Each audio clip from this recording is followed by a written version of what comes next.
Prologue. The Mirage of Connection. We stand today before a fragmented reflection.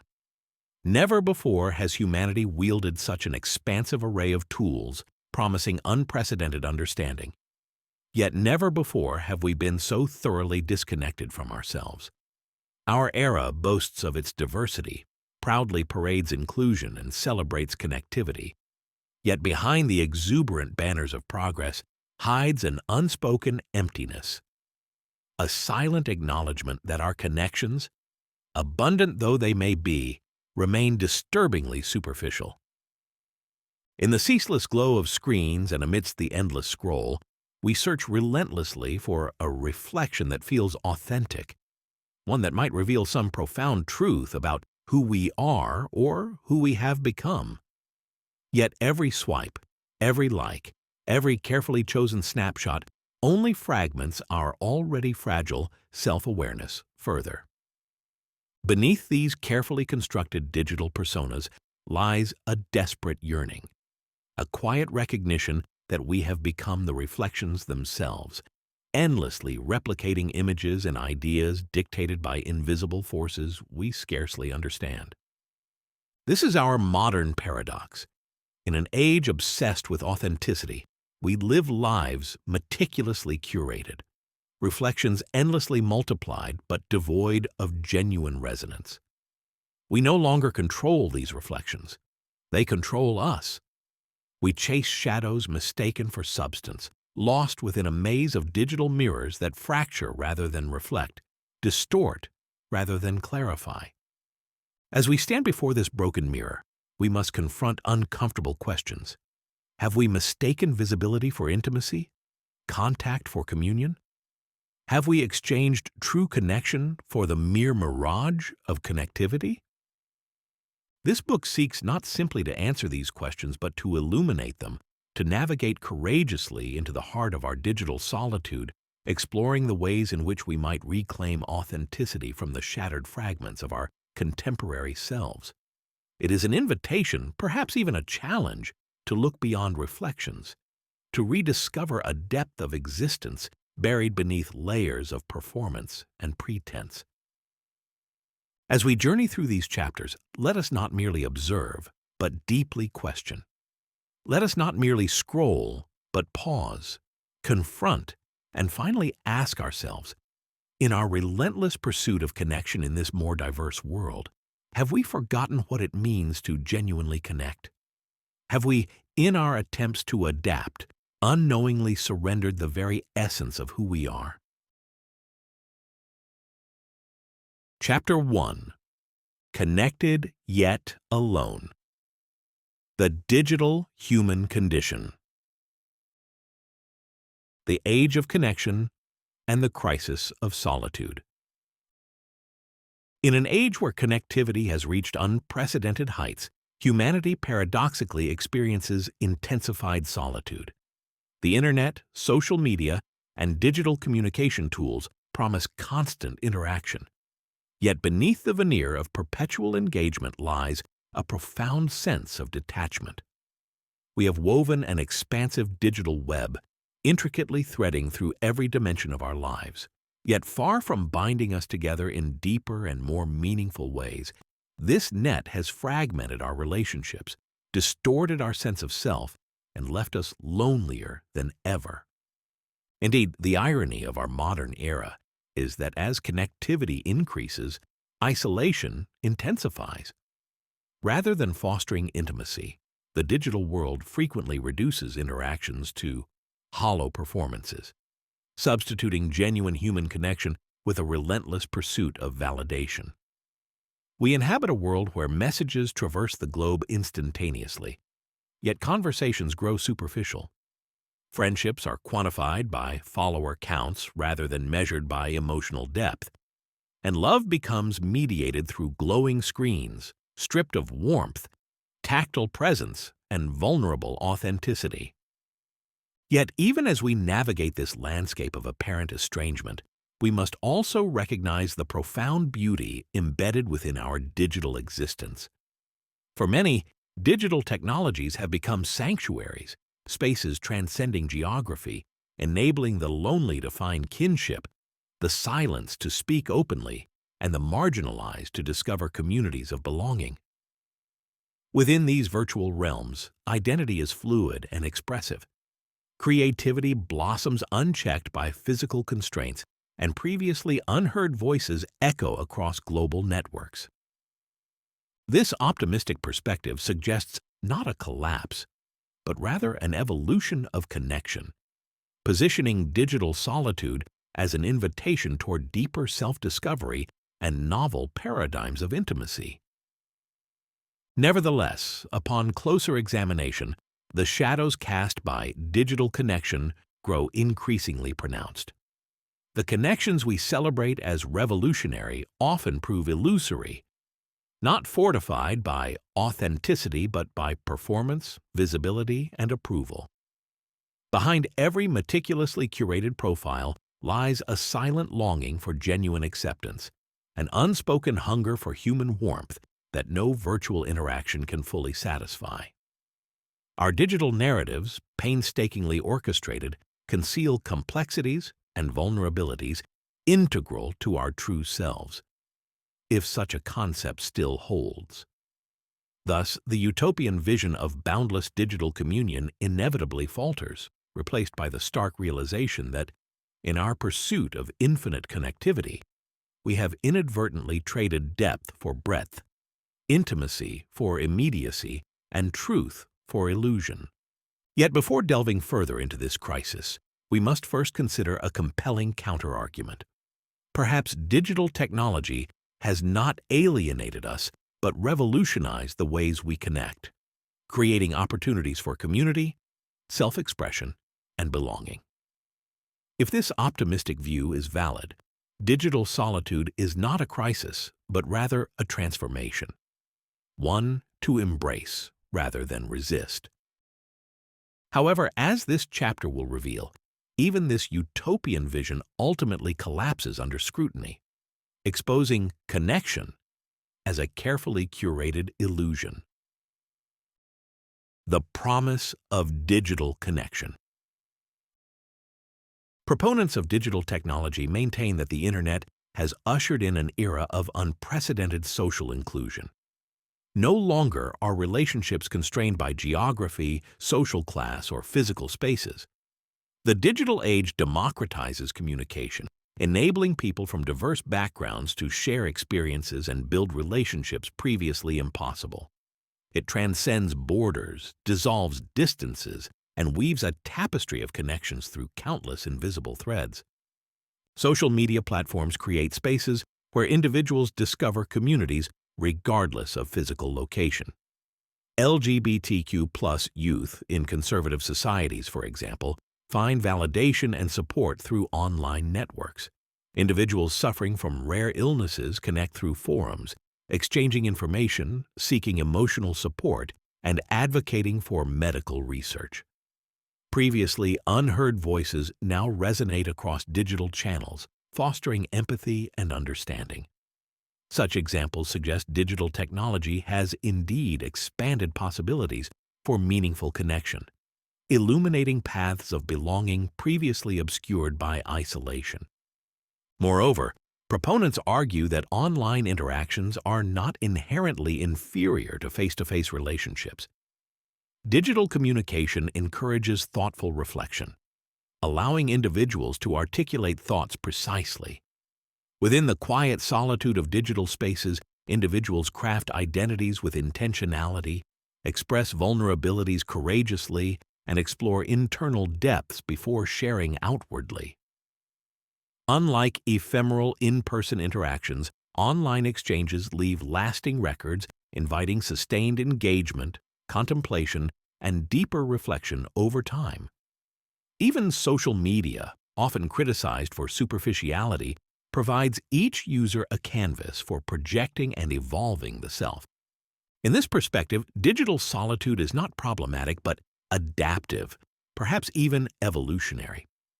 The Internet reshapes social interaction, shifting bonds from physical proximity toward virtual networks. Perhaps digital solitude embodies a contemplative intimacy revealed through shared reflections, mutual understanding, and gestures transcending physical touch. Older generations may find this unsettling, unfamiliar with new paradigms of engagement rooted deeply in tangible interaction and physical presence.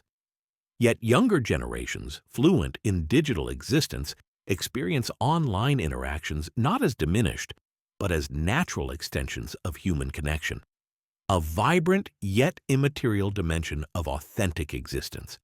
Yet we must tread cautiously through these hopeful vistas. The luminous promises of digital life beckon scrutiny. Is this optimistic vision justified or too readily embraced? Does digital technology foster deeper relationships or merely the illusion thereof? Have we mistaken contact for communion, a constructed persona for an authentic being? To answer this, we must turn unflinchingly toward the darker implications of digital existence. The failure of the digital utopia. Despite lofty promises, the digital world fosters not merely connection, but fragmentation. While enabling interaction, it often sacrifices depth, emotional resonance, and genuine presence. Digital interactions, though frequent, remain ephemeral echoes passing swiftly but rarely settling into lasting dialogue. Zygmunt Bauman's concept of liquid modernity captures this transience, where relationships are transient, disposable, and commodified. Bonds cultivated digitally evaporate effortlessly, leaving empty spaces where meaning once bloomed. The result: relationships built upon convenience rather than commitment. Human bonds reduced to transactional exchanges easily discarded and replaced. Jean Baudrillard warned us of this hyper-reality, where representations precede reality itself. The digital self is manufactured, composed of filtered moments, status updates, and strategically selected images curating an idealized existence. Online, we become curators of personal mythology, architects shaping identities from carefully chosen fragments, shadows rather than substance. This performative interaction distances individuals from authenticity, as we engage not with true beings but with their carefully cultivated projections, each gesture calculated, each persona rehearsed. Moreover, digital platforms structurally prioritize breadth over depth. Algorithms reward visibility, popularity eclipses sincerity, and genuine emotional encounters are replaced by engagement metrics. Interactions become statistics, human bonds metrics. Digital life, emphasizing surface appearances, obscures the inner depths of existence. Technologies mimic human engagement yet fail to replicate true intimacy, imprisoning connection within shallow simulations. Thus arises an unsettling paradox. Though connected to more people than ever before, we feel profoundly isolated. Seen by hundreds or thousands yet never truly known, we inhabit a crowded solitude, reflections endlessly multiplied but ultimately empty. Digital utopia, promising boundless communion, instead draws us deeper into isolation, loneliness masked by infinite connectivity. The commodification of loneliness. The alienation imposed by digital solitude is not merely psychological but economic, a carefully engineered emptiness, deliberately crafted by unseen hands. In the digital economy, loneliness transforms into a marketable commodity, an emotional void meticulously cultivated, measured, and monetized by corporations profiting from our perpetual yearning for connection. Social media platforms, dating apps, and subscription-based digital services all operate under one relentless principle: monetized engagement. Every moment spent online, every lingering gaze at the screen, translates into valuable currency. As users inhabit these digital spaces, their emotional lives are systematically harvested, collected, dissected, and converted into data.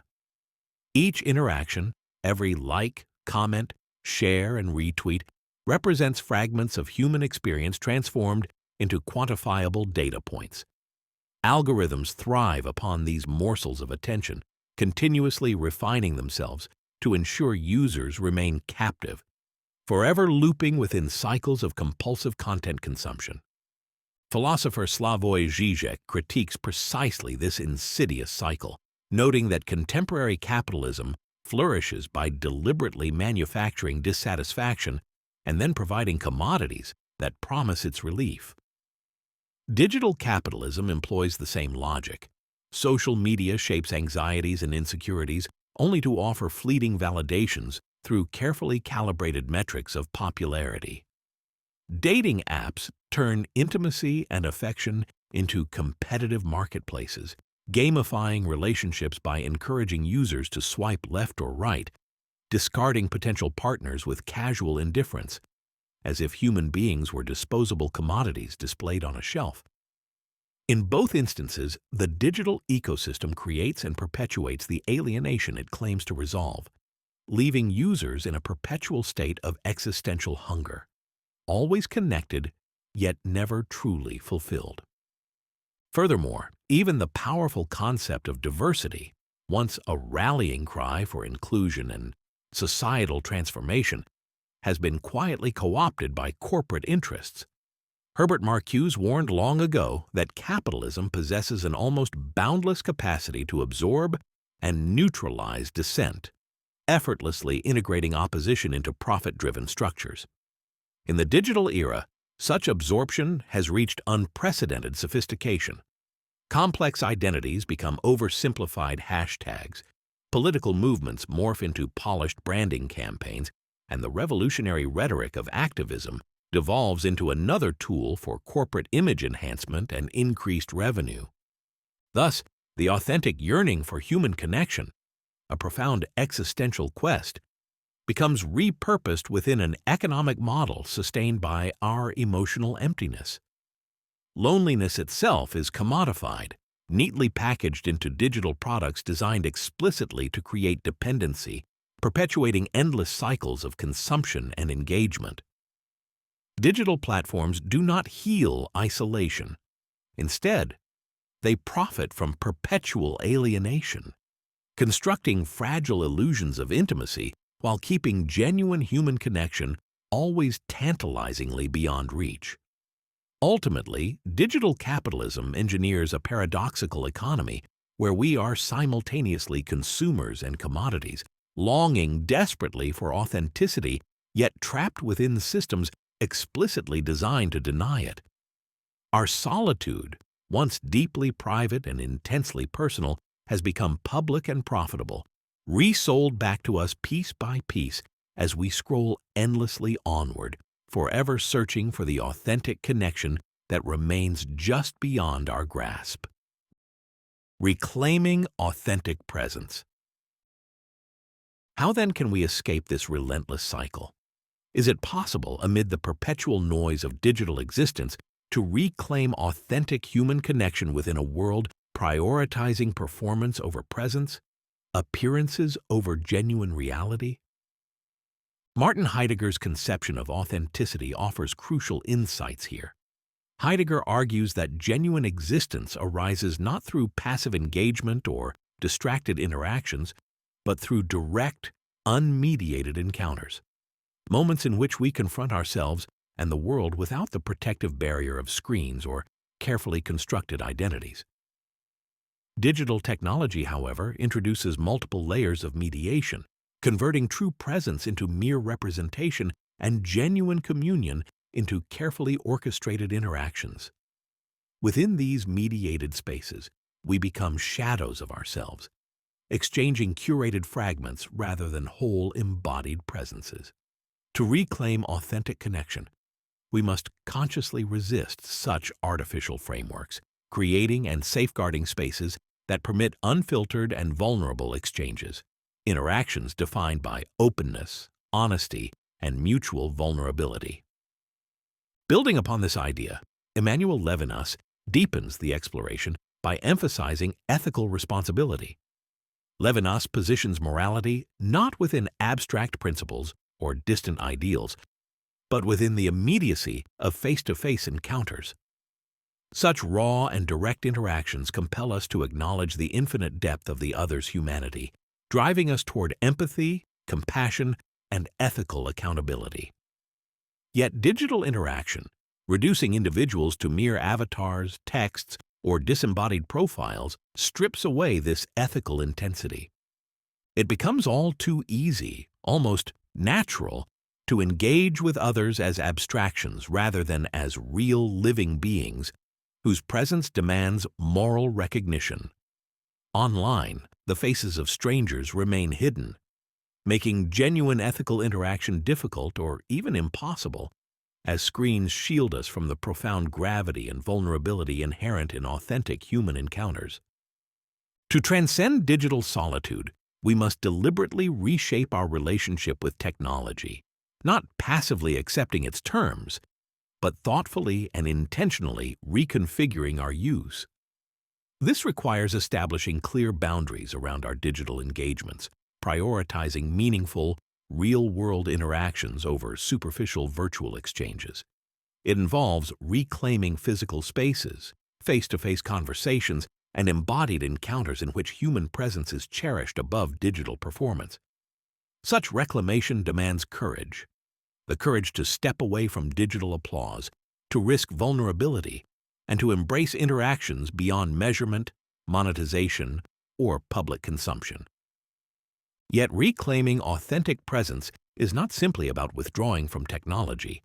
Rather, it represents a conscious reorientation, a reaffirmation of humanity's power to determine the quality and meaning of its existence. It compels us to confront digital culture's inherent contradictions, acknowledge our complicity in its alienating patterns, and intentionally cultivate relationships defined by depth, sincerity, and emotional resonance.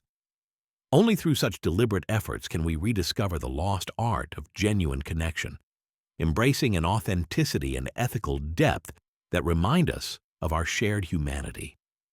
In choosing presence over performance, we affirm our fundamental desire to truly see and be seen, stepping beyond the confines of screens to reclaim the vulnerable, unmediated beauty of authentic human encounters.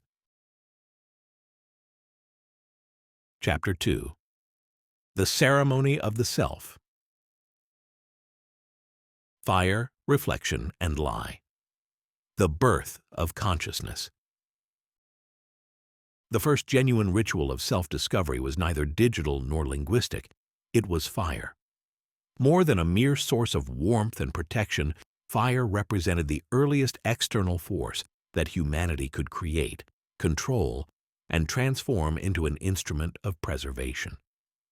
Its discovery marked a threshold between survival and civilization, allowing humans to move from mere existence toward consciously structuring their world. Fire, in essence, emerged as an extension of rhythm, the primal pulse of existence and the foundational beat upon which all human creativity and expression have since been constructed. Rhythm and fire formed humanity's initial dialogue between chaos and order, transforming instinctual pulses into deliberate rituals, raw energy into meaningful form. Prior to fire, rhythm itself was humanity's first attempt to assert mastery over the unknown, a sequence of beats resonating against stone, wood, or skin, echoing defiantly into the darkness, announcing presence and claiming agency over the void. Rhythm was humanity's first shield against silence, a proclamation that existence was not merely reactive, but actively creative. Through deliberate friction, rhythm eventually gave birth to something magical: flame.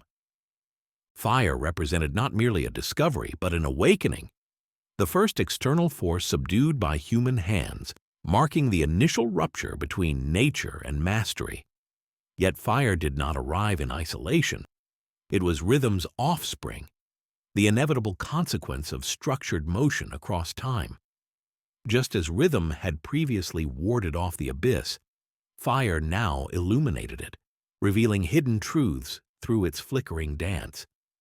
Fire thus became humanity's earliest metaphor, the first deity, the primary evidence that the world was malleable, demonstrating humanity's ability to summon light from darkness, meaning from absence.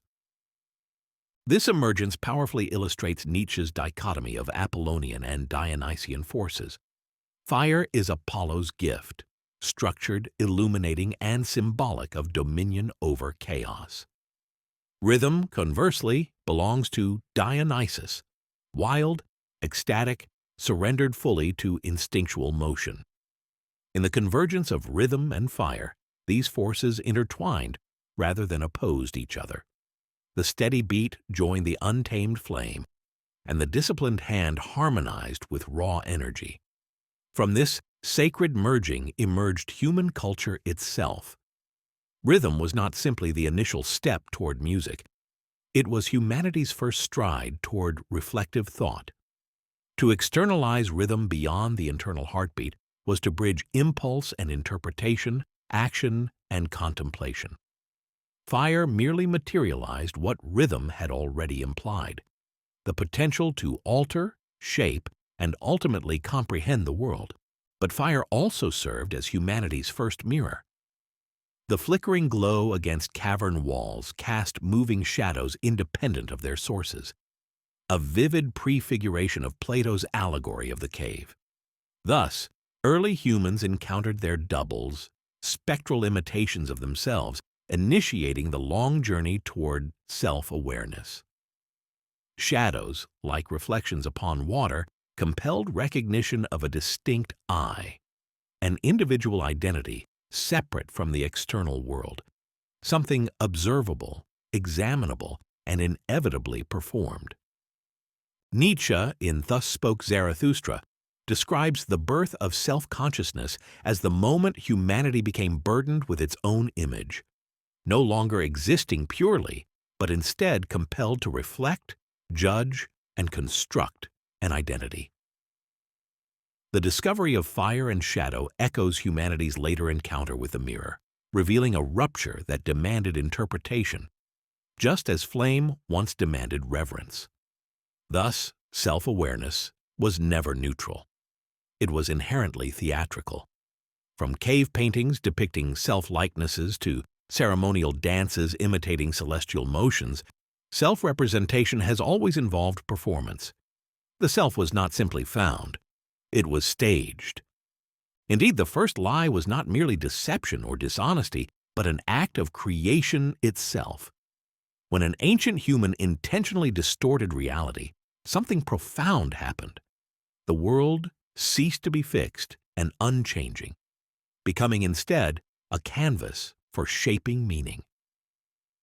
Lying represented humanity's first fracture within reality.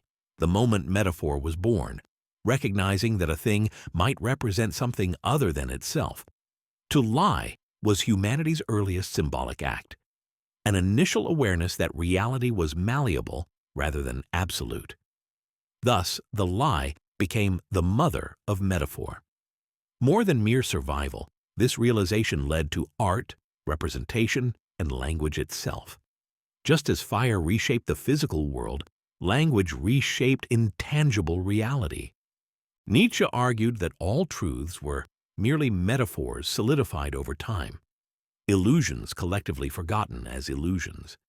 Hence, the first liar was less a deceiver than the first creator of truth, a sculptor of perception, carving divisions between reality as it is and as it is perceived. Language and metaphor allowed humans to see trees as wisdom, the sun as a deity, and the self as something beyond mere flesh and instinct. Jacques Lacan similarly understood identity itself as a foundational illusion. In his famous mirror stage, a child misrecognizes his reflection as a unified being, unaware that this image is fictive. Thus, the first human lie was indeed the mirror, a reflection of something non-existent yet imaginatively constructed. Henceforth, selfhood became a performance, an identity shaped fundamentally by the gaze of the other. Consciousness was not simply discovered. It was actively constructed upon illusion's scaffold. Baudrillard would later push this notion further, suggesting that once we embraced metaphor, we could never again return to the real.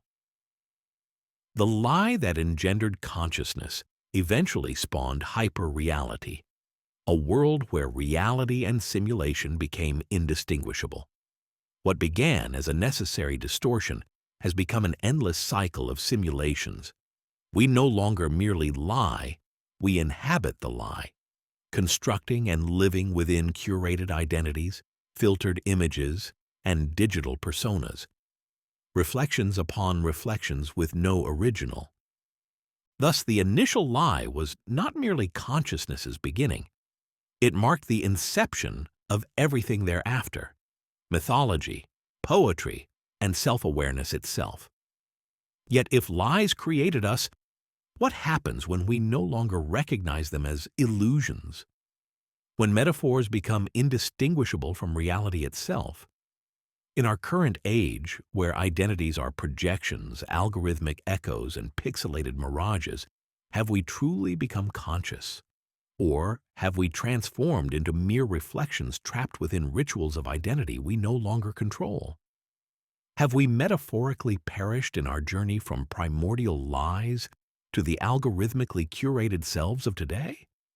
Historically, lying was a survival tool. Today, it has become a cultural expectation. The digital self is constructed upon countless micro-deceptions, filters, selective storytelling, carefully curated imagery. Unlike our ancestors who lied strategically for advantage, we now deceive ourselves for social validation, reinforcing identities detached from reality. The fracture between representation and authenticity, introduced by the first lie, has now expanded into an entire ecosystem of performative existence. But unlike the first liars empowered by deception, contemporary humans are controlled by the very illusions we propagate. The first lie created self-awareness, yet today's digital deception erodes genuine self-awareness, transforming identity from reality into ritualized performance. Can we confidently assert that we authentically lie about ourselves? Is our self-representation genuinely expressive or merely reflective of external patterns and desires? Are we actively constructing new identities or passively affirming pre-existing external molds? The digital mirror, performing the self. The digital world has transformed self-reflection into a perpetual, self-replicating spectacle. We no longer passively glimpse shadows of ourselves. Instead, we actively construct, curate, and disseminate idealized projections. Each selfie, each post, and each status update contributes another brushstroke to the endless digital painting of the self. The mentioned Baudrillard's concept of hyper-reality finds its perfect manifestation here. In a world oversaturated with simulations, distinctions between the authentic and the performed collapse entirely. We no longer simply coexist with mirrors. We inhabit them. Social media does not merely permit self-expression. It compulsively demands it, transforming life into a continual performance for an audience whose attention is simultaneously infinite and fleeting. This is the contemporary human condition. Existing online supersedes the content we share. All of this occurs with the ultimate goal of sustaining the network itself. We must remember that a net, after all, is composed primarily of empty spaces, and we, as digital beings, have come to share our individual vacuums. Let us extend this notion even further and suggest that we are no longer simply inhabiting a virtual mirror. We ourselves have become mirrors. We are reflective surfaces upon which others gaze, their identities bouncing back to them, embedded with predetermined cultural codifications serving as cornerstones of self-identification. Yet, despite our endless quest for affirmation and self-display, satisfaction perpetually eludes us, precisely why the performance never ceases. Like Narcissus staring hopelessly into the still waters, we find no depth in our own reflection. Why? Because it is not truly our reflection, but rather an identification with the external pattern we have adopted. The promise of self-discovery through digital engagement thus remains forever illusory, for the true gaze of the other, one that recognizes the fullness of our being, is always absent, reduced to quantified fragments of interaction, likes, comments, and algorithms.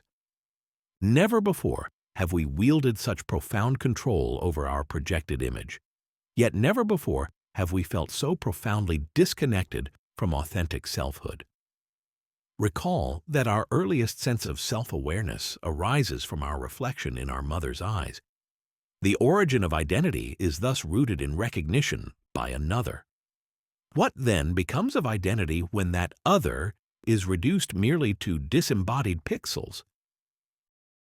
The ceremony of validation, from ritual to algorithm. Historically, rituals serve to bind individuals to something greater, whether gods, communities, or cultural traditions. But the rituals of our digital age exclusively serve the self. Our daily engagement of posting, scrolling, and sharing is not merely habitual, but ceremonial, structured acts repeated with the precision and devotion of religious observances. And like all ceremonies, these digital rituals demand sacrifices. We post not to authentically express ourselves, but to ensure visibility. We curate not for revelation, but to control perceptions. Consequently, the digital self is inherently a distortion, a projected ideal of who we wish to be rather than who we truly are. In this perpetual performance, our intrinsic worth becomes tethered inexorably to external validation. Of course, this human craving for validation is not new. Art has always functioned as resonance, projecting meaning outward with the hope it will reflect back in affirmation. Whereas art once fostered a genuine dialogue between artist and audience, social media has transformed that dialogue into an economic transaction. Validation itself has been commodified. The self is no longer merely performed, it is consumed.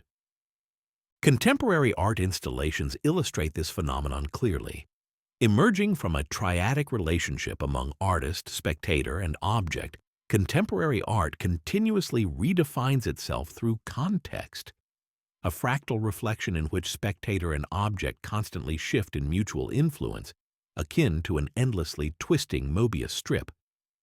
The contemporary artist's role is no longer to impose meaning, but rather to unify spectator and object, momentarily restoring equilibrium.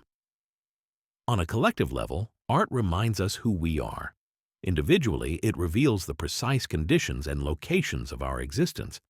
This form of art might aptly be termed topo-historical, for it arises explicitly from historical consciousness concerning contextual topologies.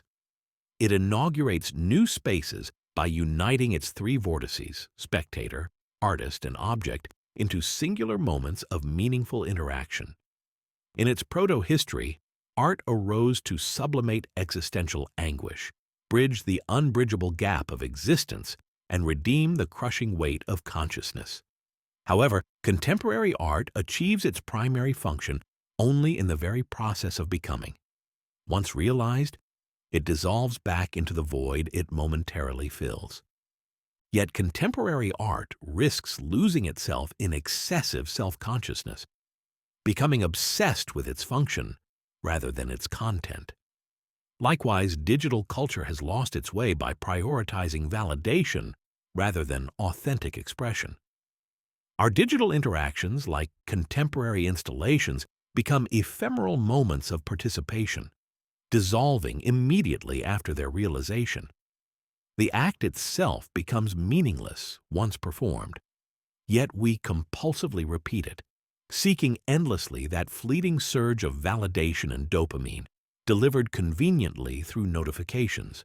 Hence, the ceremony of the self becomes not merely ritual, but an addiction. The scroll, an act of endless consumption. If the selfie represents the modern ritual, scrolling is our daily prayer. The endless, repetitive gesture through which we seek meaning, fully aware that we will never truly find it. Infinite scrolling becomes a metaphor for our existential condition, perpetually moving yet never arriving. It is the digital equivalent of wandering across a boundless desert, each swipe promising revelation but delivering only more emptiness, more sand. We can think of this as a realm where meaning is perpetually deferred. Images are consumed not for understanding, but to maintain the illusion that understanding is possible. The endless feed continues precisely because stopping it would collapse the illusion itself. Scrolling is thus both passive and compulsive, unconscious yet ritualized, cyclical yet without resolution. Its endless repetition mimics the structure of mythology, the eternal return, promising transcendence but delivering repetition. Unlike rituals of antiquity, however, digital scrolling is solitary, a private communion with the impersonal algorithm, which has effectively replaced the divine. Indeed, humanity now stands at the universe's center, not God, but human experience itself. This profound shift underlies globalization. Humanity placed itself at the core of reality through relentless connectivity. Historically, humanity centered itself through abstraction, not the physical human being, but idealized projections such as Plato's forms or religious doctrines declaring humanity as divine creation. Today, however, the vacuum left by God's absence has collapsed, replaced by the omnipresent algorithm. The algorithm connects and globalizes, bridging solitude through data rather than metaphysics. Love, psychoanalytically understood, has always represented our impossible effort to complete ourselves. Jacques Lacan's famous aphorism, "To love is to give what one does not have to someone who is not," captures this paradox precisely. Love mirrors our solitude onto another, aligning individual emptinesses, yet never completing them. This relentless search perpetuates the network, continually requiring new isolated individuals to link with, sustaining endless reproduction and reinforcing the network's very structure. Yet the distinctive characteristic of our era is not simply this linkage of solitudes that has always been humanity's fundamental quest, but rather the unprecedented form through which these connections occur, the network itself. We have replaced traditional forms of deity with the network. Historically, institutions monopolized meaning. Today, the network constructs it. It is omnipresent, omniscient, and omnipotent, dictating visibility, valuation, and reality itself. By building the network, we have constructed our newest deity, one demanding neither faith nor devotion, but simply our ceaseless participation. Thus, a crucial question emerges. If the network has become our God, what remains of the human soul? Escaping the digital liturgy. If fire was our first God and the mirror our first recognition of selfhood, then the algorithm is our final priest. It now prescribes what we see, when we see it, and how we must respond. It determines which identities gain recognition and which become relegated to digital oblivion. To escape this digital liturgy, we must first recognize it explicitly for what it truly is, a ceremony whose power derives entirely from our belief and participation. The first critical step in reclaiming authentic existence involves consciously breaking this cycle, stepping away from the altar of validation to seek meaning. not in reflections, but within the depths of lived reality itself. Martin Heidegger's exploration of authentic being offers further guidance. Heidegger reminds us that true existence is found not through mere performance or passive observation, but in authentic presence. To exist authentically is not merely to be seen, but to actively engage, to deeply feel, and to dwell beyond the external gaze. However, reclaiming authenticity does not require outright rejection of digital existence, but rather its profound transformation. Just as fire, our earliest discovery, was eventually mastered and repurposed, so too must technology be wrested from its current trajectory of superficiality and redirected toward purposes that enrich rather than diminish our lives. To genuinely reclaim meaning within a world that incentivizes illusion, we must confront fundamental questions. What constitutes illusion? How do we cultivate a genuine presence amidst relentless digital distraction? To address these questions comprehensively, we must delve deeper, examining closely the underlying structures shaping contemporary perception and identity. Chapter 3. Identification or Snapshots of Emptiness. Culture, the sublimation of our survival instinct. To identify oneself may indeed represent humanity's oldest pursuit, not self-knowledge, which would undoubtedly aid our evolution, but rather the persistent drive toward identification. This impulse originates directly from our primal instinct for survival.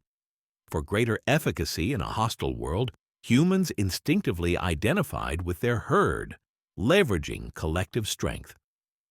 Survival is thus the fundamental imperative governing all life, the silent force driving every breath, every motion, and every reaction. From the simplest organisms to the most sophisticated societies, existence itself remains predicated on this imperative to persist. However, humanity distinguishes itself uniquely. At some historical moment, mere survival ceased to satisfy our needs. We sought not only existence, but meaning, sublimating the pure instinct for survival into culture itself. Earlier, we considered fire not merely as a preservation tool, but as revelation and metaphor. Providing warmth and protection was never enough. The fire had to be ritualized, integrated within myths, elevated, and worshipped as a deity. Thus, survival's biological instinct translated into language, art, and spirituality, the fundamental essence of culture, redirecting primal necessity into abstract expression. Music, poetry, and philosophy are not detached from survival. They are its sophisticated extensions, its profound evolutions. The moment humans gained the capacity for self-reflection, mere existence became inadequate. We required stories, rhythms, rituals, and art, transforming mechanical impulses into existential depth and meaning, transcending our fleeting nature. Every artwork, philosophical system, and belief structure represents, fundamentally, humanity's response to the ancient anxiety: how shall we persist? If our bodies inevitably decay, let our ideas survive. If individual existence is finite, let our traditions endure. Even love, seemingly romanticized beyond instinct, may be interpreted as sublimated survival, the desire to merge with another, to create something transcendent, an imprint upon time itself. Thus, societal structures, government, religion, economy, are neither arbitrary nor purely abstract. Rather, they represent elaborate manifestations of that same primal force compelling animals towards safety and nourishment. The sole difference lies in humanity's capacity for abstraction, our ability to refine and justify survival impulses so extensively that their origins seem utterly detached from instinct. Yet the foundational impulse endures unchanged. beneath cultural complexity resides the simplest, most primal truth. We refuse to disappear. Yet something has profoundly shifted today. We no longer merely sublimate survival into culture, we commodify it. Digital life, promising deep connection, has instead created an industry around our oldest fears. Social media embodies not expression, but permanence. Each post, selfie, or status update shouts desperately into the digital void, "I exist. Do not let me disappear." The survival instinct, once deeply sublimated, now reduces to engagement metrics, robbed of its existential depth. Thus, we have transformed our oldest human impulse into something superficial, transactional, and algorithmically optimized. What remains, then, of true cultural sublimation? If survival is no longer channeled toward existential meaning, but instead towards accumulating digital artifacts, are we progressing or regressing? Has our ancient pursuit for identity become nothing more than a reflexive act performed before a smartphone camera? The selfie, an incessant documentation of our own faces, has become the defining ritual of our time, compulsively repeated to reaffirm existence. Yet behind each captured image lies a troubling contradiction.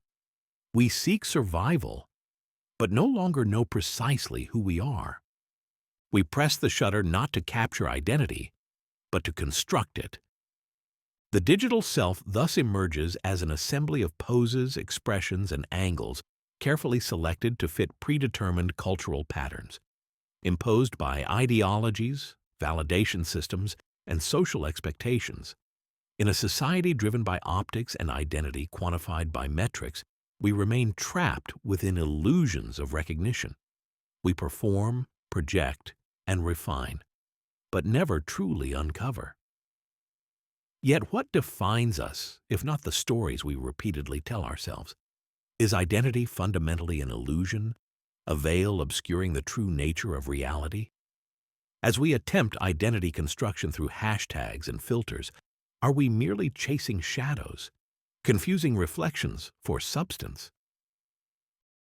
The pattern and the illusion of self. To claim an identity is to step into a pre-existing mold. The moment we name ourselves, we inherit the weight of a structure already in place, whether it be gender, nationality, ideology, or language. These are not our identities, but borrowed ones. We think we choose them, but they have chosen us. Hinduism, one of humanity's most ancient spiritual traditions, presents the concept of Maya to show that the world we perceive is an illusion, not because it does not exist, but because we mistake it for the ultimate reality. The self that we present, whether through a selfie, a curated bio, or a pronoun selection, is not the real self but a distortion, a mask we wear to navigate a system of recognition. In this way, we do not discover identity, we inherit it.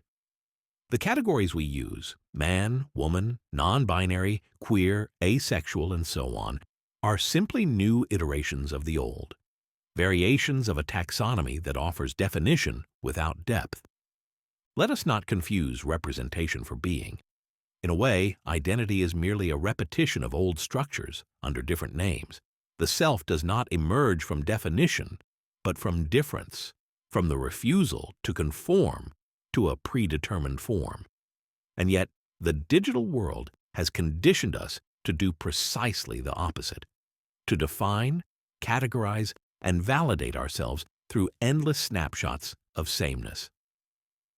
This is the crisis of identification. We search for authenticity in an artificial system of labels, unaware that true identity is not something one takes. It is something one becomes. The digital mirror. Identification without reflection. In a world saturated by simulations, distinctions between the real and the performed inevitably collapse. Social media does not merely provide a platform for self-expression, it compels constant visibility. transforming life itself into an ongoing spectacle. Yet to be seen is not necessarily to exist authentically. Each selfie, each documented moment creates a peculiar feedback loop, affirming, "I am because I am seen." Yet this recognition remains transient, forever contingent upon external validation. Identity, rather than emanating from an internal certainty, is reduced to a function of audience perception. We first recognize ourselves in childhood through our reflection in a mirror, yet even this initial recognition is fundamentally illusory, a perceived wholeness that does not truly exist. We identify with this image, though it remains merely a comforting fiction. This process repeats itself into adulthood, albeit through digital mirrors, selfies, captions, and curated content. We continuously construct our digital selves through endless reflections, desperately attempting to stabilize an inherently unstable I. Yet paradoxically, the more we reflect, the further we drift from genuine self-awareness. Thus, the selfie represents an empty ritual, offering affirmation devoid of genuine understanding. The digital mirror fractures rather than reveals, creating fragments of identity rather than coherent wholes. The ruin of language. Identity as a symbolic collapse. Our obsession with identification has not only fragmented the self, it has also eroded the very language we employ to define it. In attempting to encapsulate human complexity, we continually multiply identity categories, each increasingly over-differentiated, yet ultimately obscuring meaning rather than clarifying it. Consider the term Latinx, a linguistic innovation intended as inclusive, yet paradoxically diluting the specificity of cultural heritage. Neither fully Spanish nor English, neither traditionally rooted nor entirely new, it becomes a symptom of globalization, an identity created explicitly to fit comfortably within Western discursive frameworks. Rather than clarifying belonging, it paradoxically erases specificity. Nietzsche anticipated this linguistic deterioration in On Truth and Lies in a non-moral sense, where he describes words as forgotten metaphors, mistakenly perceived as reality itself. Words do not reveal the truth, they obscure it. To define is to reduce. It is to constrain something within pre-existing categories incapable of capturing its essence. Multiplying identity labels thus distances us further from the fundamental inquiry. Who are we beyond language? Indeed, do we even exist beyond language?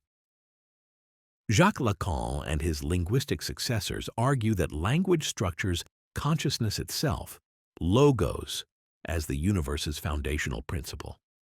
If this is true, then stripping specificity from language necessarily limits our own reality, constraining rather than expanding our true selves.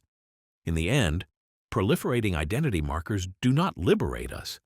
Rather, they entrap us within bureaucratic systems of self-classification. Such systems provide the illusion of diversity while reinforcing predetermined identity frameworks. We do not create new identities. We merely rename old ones. Yet an opposing perspective arises. Perhaps identification, despite its fragmentation and performative nature, responds authentically to our increasingly diverse world. Identity thus becomes fluid, dynamic, and inherently connected to aesthetics, fashion, and self-expression. The proliferation of labels, non-binary, queer, Latinx, can equally be viewed as revolutionary acts of self-definition. If language evolves perpetually, why should identity remain static? If categories themselves are arbitrary, why not continuously generate new ones? Thus, fashion and aesthetics become not distractions, but extensions of genuine selfhood. Philosophers such as Judith Butler argue identity is inherently performative, a continual process rather than a static essence. Seen this way, adopting aesthetic styles or new gender expressions may represent genuine empowerment, not superficial conformity. Roland Barthes likewise contends that fashion functions as a coded language, enabling individuals to communicate societal affiliations, resistances, and desires. If identity formation occurs socially, then fashion's infinite variety serves as navigation within a perpetually shifting world. Labeling oneself, therefore, might reflect genuine self-authorship rather than mere conformity. Yet is this fluidity genuinely liberating, or merely another illusion? If identity possesses infinite possibility, might it risk becoming meaningless? If identity is in constant motion, why must each movement bear its own label? Herein lies contemporary identity's fundamental tension. Balancing our desire for uniqueness against the irresistible pull of existing structures, against the power of nomenclature itself. Are we genuinely creating new identities, or merely redecorating ancient frameworks with novel aesthetics? And in a society fixated on perpetual self-curation, does identification retain any substantial meaning? Or has it become yet another fleeting trend within an endless cycle of reinvention? Identification without essence. What remains of identity once stripped of illusion? When we cease capturing snapshots, cease our desperate search for recognition through categories, what endures? Hindu philosophy provides profound guidance through the concept of Atman, the true self residing beyond illusion. Unlike the digital self, reliant on repetition and external validation, Atman is neither defined nor performed. It cannot be selected, but only discovered by removing cultural, linguistic, and ideological illusions. Hence, identity is not something achieved through accumulation or addition. It is revealed through subtraction and surrender. True selfhood remains elusive precisely because it exists beyond labels and definitions, revealed only within silence, in the gaps between words, in the refusal to be constrained by categories. Yet digital life conditions us to fear precisely this freedom. We must ask if the modern explosion of identity expressions, particularly sexual and gender identities, could have occurred without digital technology's pervasive influence. Does the internet genuinely facilitate authentic self-discovery, or merely reinforce identity as a socially driven construct dictated by trends and external validation? The internet indeed does not merely document identity, it actively manufactures it. The digital self is an endlessly replicated simulation mistaken for authenticity. The screen offers templates and pre-existing patterns rather than genuine revelations. Social validation, trending aesthetics, and algorithmically driven reinforcement shape self-perception, reducing identity to something necessarily named, tagged, quantified, and public. What does me signify if not actively shared, documented, and recognized by others? What remains of identity beyond digital engagement metrics? Foucault understood identity not as internal truth, but as externally imposed, structured through power relations and discourse. The internet does not liberate. It binds individuals within invisible authorities, metrics of engagement, disciplinary community validations, and algorithmically enforced norms. The question of who am I transforms instead into how am I perceived?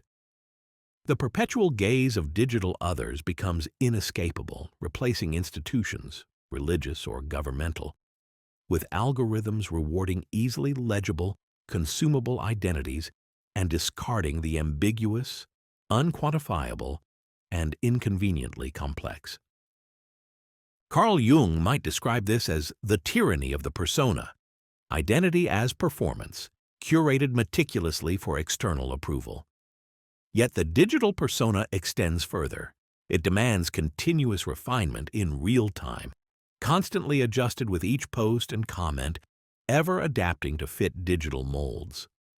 The unconscious, irrational, contradictory, genuine selfhood is fundamentally incompatible with the perpetual surveillance demanded by digital existence. The identity relentlessly named, validated, and observed is not truly identity, but merely a digital abstraction, a pixelated echo, a reflection within the broken mirror. Yet perhaps identity was never meant to be static. Gilles Deleuze's concept of becoming challenges fixed notions of self. He states that identity exists perpetually in flux, an ongoing transformation rather than an immutable state.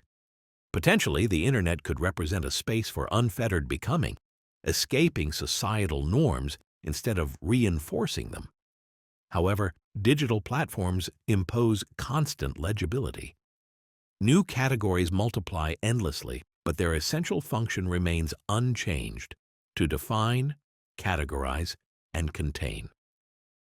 The fluid self is never permitted ambiguity. It must always remain clearly labeled. 1,000 new identities emerge, yet each merely replicates the old taxonomy, applying new masks to ancient illusions. And perhaps Hinduism has been correct all along.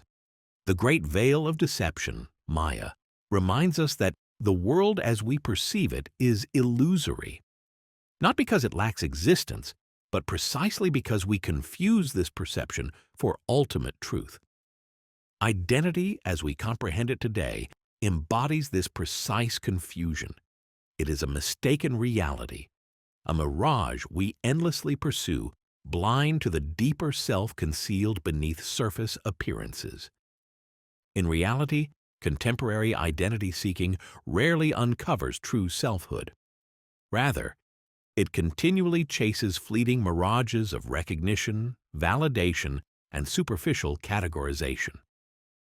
Consequently, we do not genuinely discover identity. We desperately invent it, frantically constructing, curating, and adjusting until our projections align seamlessly with predetermined forms. We cling obsessively to definitions because they promise stability. We obsessively capture endless snapshots because the uncertainty of existence beyond their frames terrifies us. Mistaking identification for genuine self-knowledge, we remain oblivious to how this desperate pursuit to define ourselves paradoxically diminishes our self-awareness. Thus, we become increasingly detached from our authentic being, less ourselves than ever before, ensnared within a web of illusions we relentlessly uphold. Therefore, we continue the ritual, posting, tagging, curating, categorizing, compulsively reassuring ourselves that the mirror is real, stable, and meaningful. But what if one day we gaze into this digital mirror and perceive nothing at all? What if we finally recognize that this mirror, our digital reflection, our carefully maintained illusion, has been broken all along, revealing no truth, no deeper understanding, and ultimately no genuine reflection at all?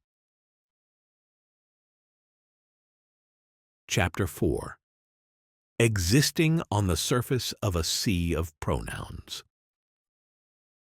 The fragility of names, the abyss of the self. Language is a restless ocean, shifting, expanding, and eroding the very boundaries it seeks to define. We cast words into it like anchors, hoping they will hold, hoping they will tether us to something solid. But words drift, names dissolve, and yet we cling to them with newfound urgency, as if in naming the self, we might finally grasp it. Nowhere is this urgency more evident than in the contemporary preoccupation with pronouns, those once mundane grammatical markers that have become emblems of a deeper existential quest. To declare one's pronouns today is no mere linguistic function. It is an act of identity, a claim to autonomy, a demand for recognition. It is, we are told, a means of liberation. But liberation into what? Pronouns promise clarity, yet they may reveal only the endless fragmentation of the self. We multiply them in pursuit of precision, believing that the right word will bring us closer to truth. And yet, the more pronouns emerge, the more elusive identity becomes, shifting like a reflection in water. We do not arrive at self-knowledge. We merely orbit it, endlessly adjusting language as though it were language, not the self, that is insufficient. We stand upon the surface of this sea of pronouns, mistaking its movement for depth. But what lies beneath? And what, if anything, remains of the self once we strip away the names we have given it? Pronouns as liberation? To reject inherited language is an act of defiance. For centuries, identity has been dictated by linguistic structures that predate the individual, imposing categories rather than reflecting them. To reclaim pronouns, then, is to reclaim the self from history, to refuse the names given by others in favor of those chosen by oneself. In this way, pronouns become more than words.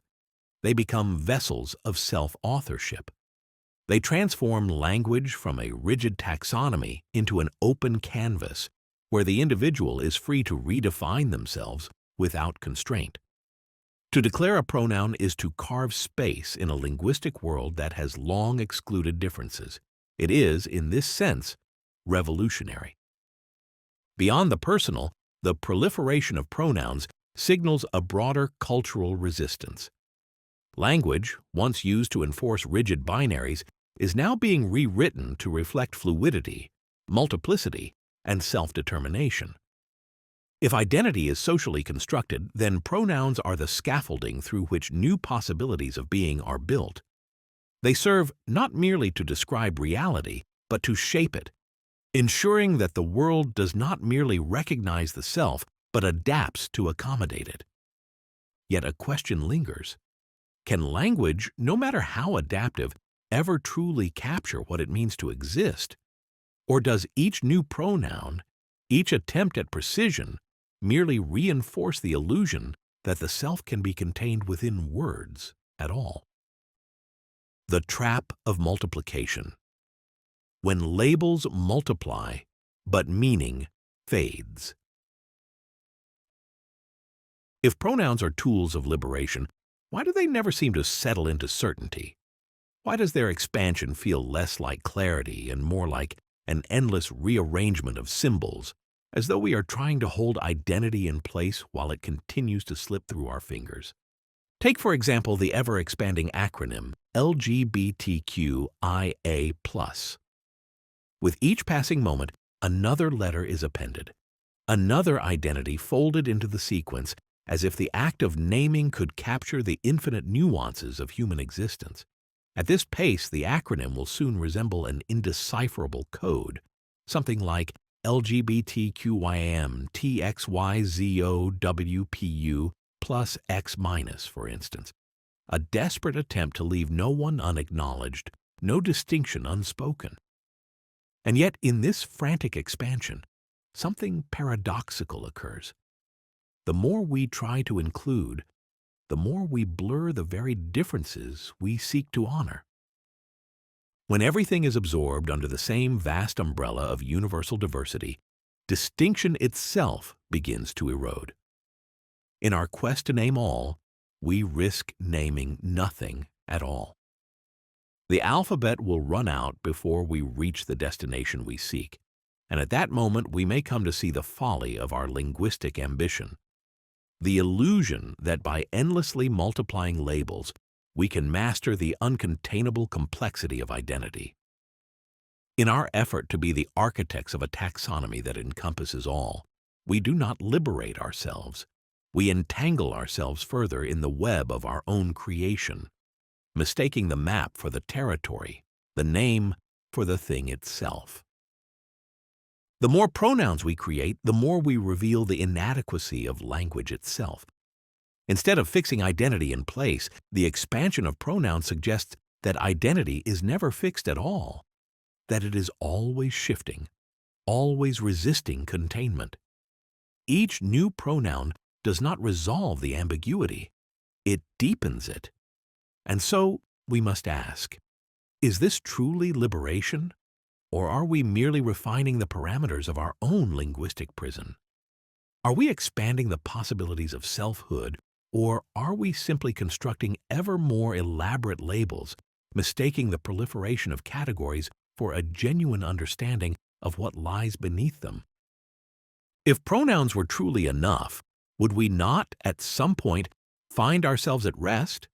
Would we not reach a place where language had finally captured the self, where words ceased to multiply and instead revealed something fundamental?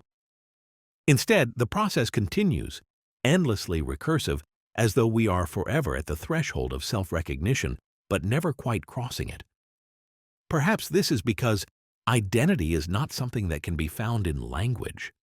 Perhaps the self is not something that can be named, only encountered. The commodification of identity. Pronouns as capitalist reflections of existential anguish. Language can be a mirror or a veil. Pronouns, for all their significance, remain only reflections, surface-level indicators of something deeper that language alone cannot reach. Heidegger reminds us that language does not simply reveal reality, it also conceals it. Words illuminate, but they also cast shadows as they define. Wittgenstein, too, warned that the most important truths cannot be spoken, only shown. Yet we persist in the belief that if we refine language enough, we will finally arrive at the truth of the self.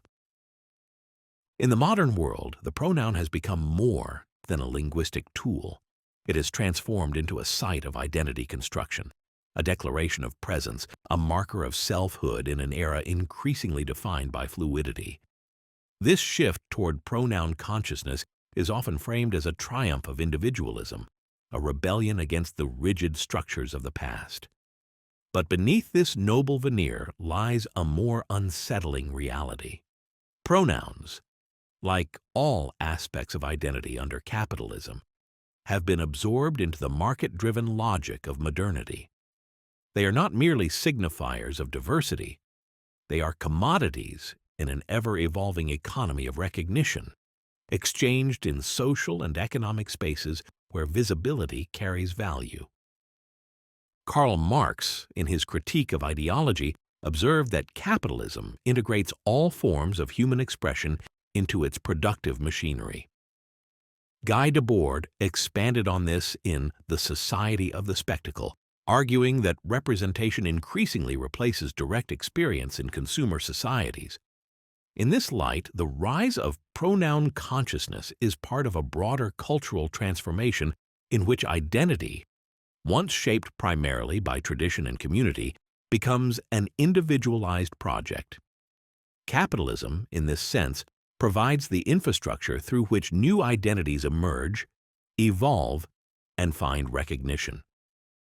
Rather than suppressing diversity, it enables it to flourish, offering platforms where self-expression is seen, heard, and monetized.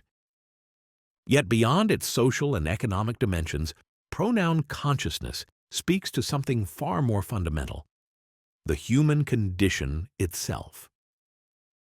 At its core, existence is a solitary experience, each consciousness cast into a vast, indifferent universe.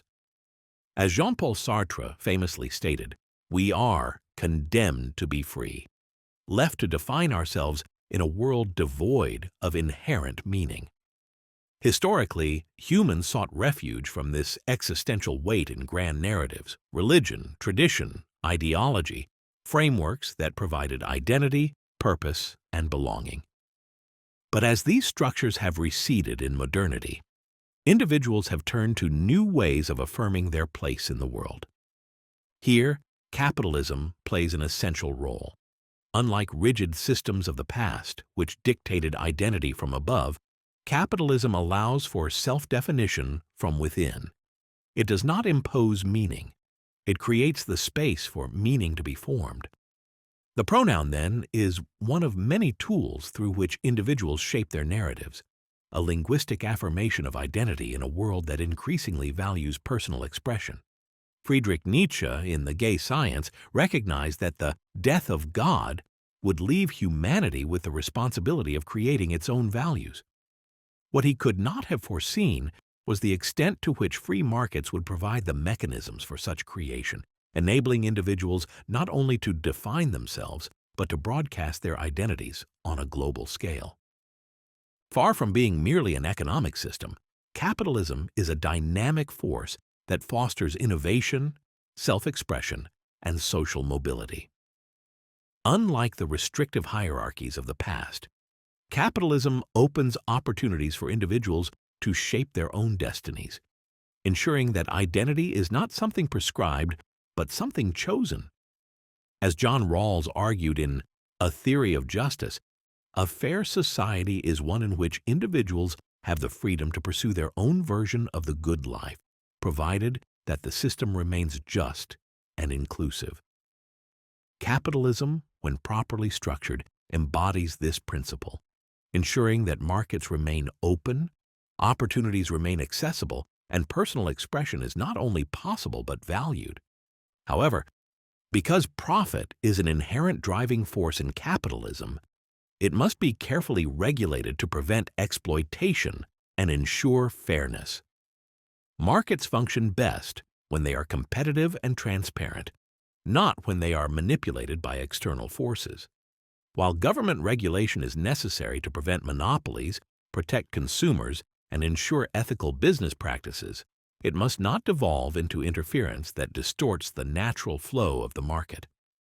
Unlike Trump's version of America, where government intervention often favored corporate elites at the expense of fair competition, regulation should serve to maintain equilibrium, not tip the scales for political or economic gain. A well-regulated capitalist system balances economic freedom with social responsibility, ensuring that prosperity benefits all rather than a privileged few. Thus, the rise of pronoun consciousness is not merely a cultural phenomenon. It is a testament to capitalism's capacity to evolve alongside society, providing space for self-discovery and recognition. Yet rather than transcending the confines of categorization, we risk allowing pronouns to reinforce the very structures from which we seek liberation, extending the boundaries of an invisible enclosure rather than dismantling them. Identification, alienation. The increasing use of plural pronouns for self-identification, particularly among younger generations, raises complex psychological questions. While language is a tool for self-expression, it is also a medium through which identity is shaped. If a person refers to themselves in the plural in a way that suggests a division of identity, experiencing themselves as multiple distinct individuals, psychoanalysis might interpret this as a sign of dissociation, often linked to trauma or internal conflict. Jacques Lacan explored how identity is formed through the gaze of the other, emphasizing that self-perception is always mediated by external recognition. For a developing mind, adopting they as a singular pronoun could represent not just a rejection of binary gender roles, but an attempt to negotiate identity outside the constraints of stable, linguistic, and social structures.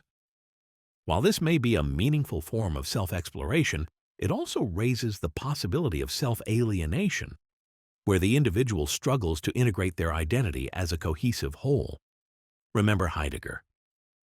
Language does not merely reflect reality, it also shapes it.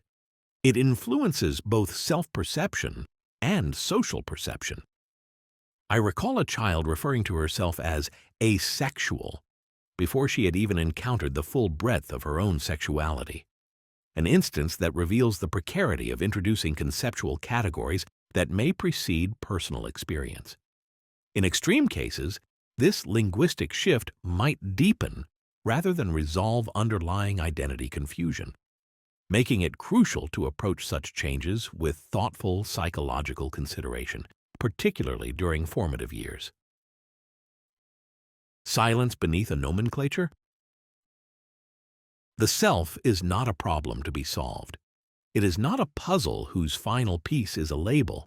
It is something that exists before language and beyond it, slipping through the gaps between words.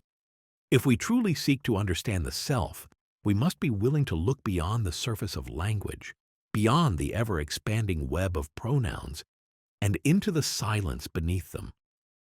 What remains when words fall away? What exists when identity is no longer a matter of naming, but of being? To fixate on pronouns is to remain at the surface, endlessly renaming, endlessly refining, without ever confronting the deeper question: who am I beyond the words I use to describe myself? Science fiction has long warned us of dystopian futures where human beings are stripped of individuality, reduced to numbers in a registry, faceless, interchangeable, erased. We recoiled at the horror of such a vision. Yet can we be certain that our relentless pursuit of self-definition through labels is so different? Have we not, in our insistence on classification, built our own version of that nightmare? The cell we feared has not been imposed upon us. We have constructed it ourselves. And in this act of self-proclamation, have we not also confined ourselves? We believe we are claiming freedom, yet we risk reducing the self to a mere data point, an entry in an ever-expanding catalog, curated and displayed but never truly known. And so we find ourselves trapped, not in external constraints, but in the self-imposed prison of constant self-narration, forever performing identity rather than simply being. We feared surveillance states, yet we now document ourselves obsessively. We once dreaded the loss of autonomy, yet we now live willingly inside a different kind of cell, our cell phones, a mobile cell, both in the technological and carceral sense, in which we are at once captive and warden. A mobile cell where identity is crafted, managed, updated, and broadcast. At some point, we must step beyond the linguistic mirror, beyond reflection, and into the space where words fail. For it is there, in that silence, that we may finally begin to see. Let us take a step back and glance at our current context first. Chapter 5. Diversity Today. Lost in Representation. Diversity. The end of the line, the birth of the radius. Why do we feel the necessity of using labels today? In part because labels sustain the coherence of the network, anchoring us to a logic that remains veiled beneath the dissolution of linearity. They are our passports into the radial world. Evolution itself is always radial. Linearity is merely the way we narrate history, a retrospective imposition upon what is, by its very nature, a process of perpetual unfolding in all directions. When we lived within the constraints of historical linearity, we had no need to constantly reconfigure the past to keep pace with progress. We understood ourselves as contained within the continuous flow of that historical unfolding. But now, in an era defined by vertigo and acceleration, we have become the very turbulence that devours itself, an engine of relentless consumption that must be ceaselessly refueled. And so, we sustain it by endlessly recombining the past, reconfiguring it with new labels and ever-evolving nomenclature. This pursuit of coherence is not merely an intellectual exercise. It is a necessity, a safeguard against being cast adrift in the feral schizophrenia of exposure, schizophrenia that has become the very language of our collective consciousness. This book proposes a different perspective on the end of history, distinct from that of Hegel. In his Phenomenology of Spirit, Hegel proclaimed that history had reached its culmination in the defeat of the Prussian monarchy at the hands of Napoleon at Jena, a triumph that, in his view, symbolized the ascendancy of the ideals of the French Revolution and the impending universalization of a state founded upon liberty and equality. Hegel may have been referring less to the conclusion of history than to a fundamental shift in humanity's paradigm.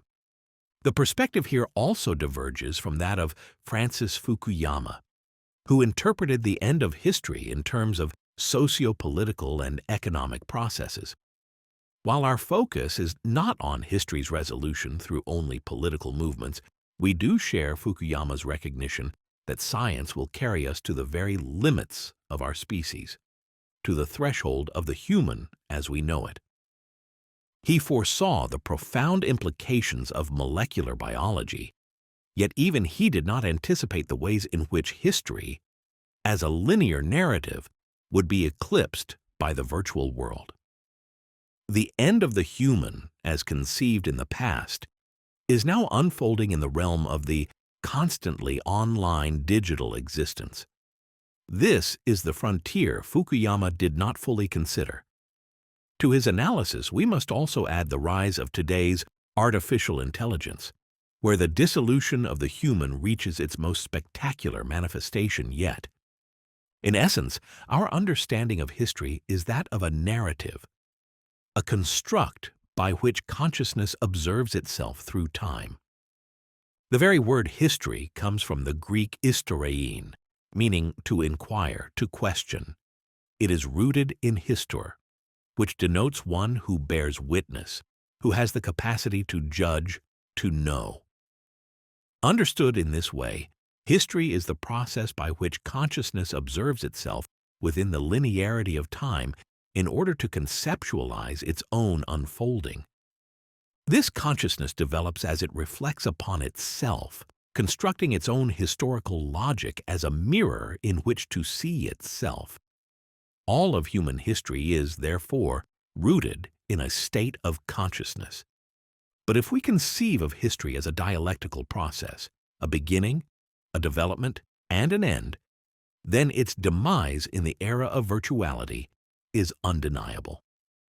By definition, this moment is no longer linear, but radial. Virtuality is always radial.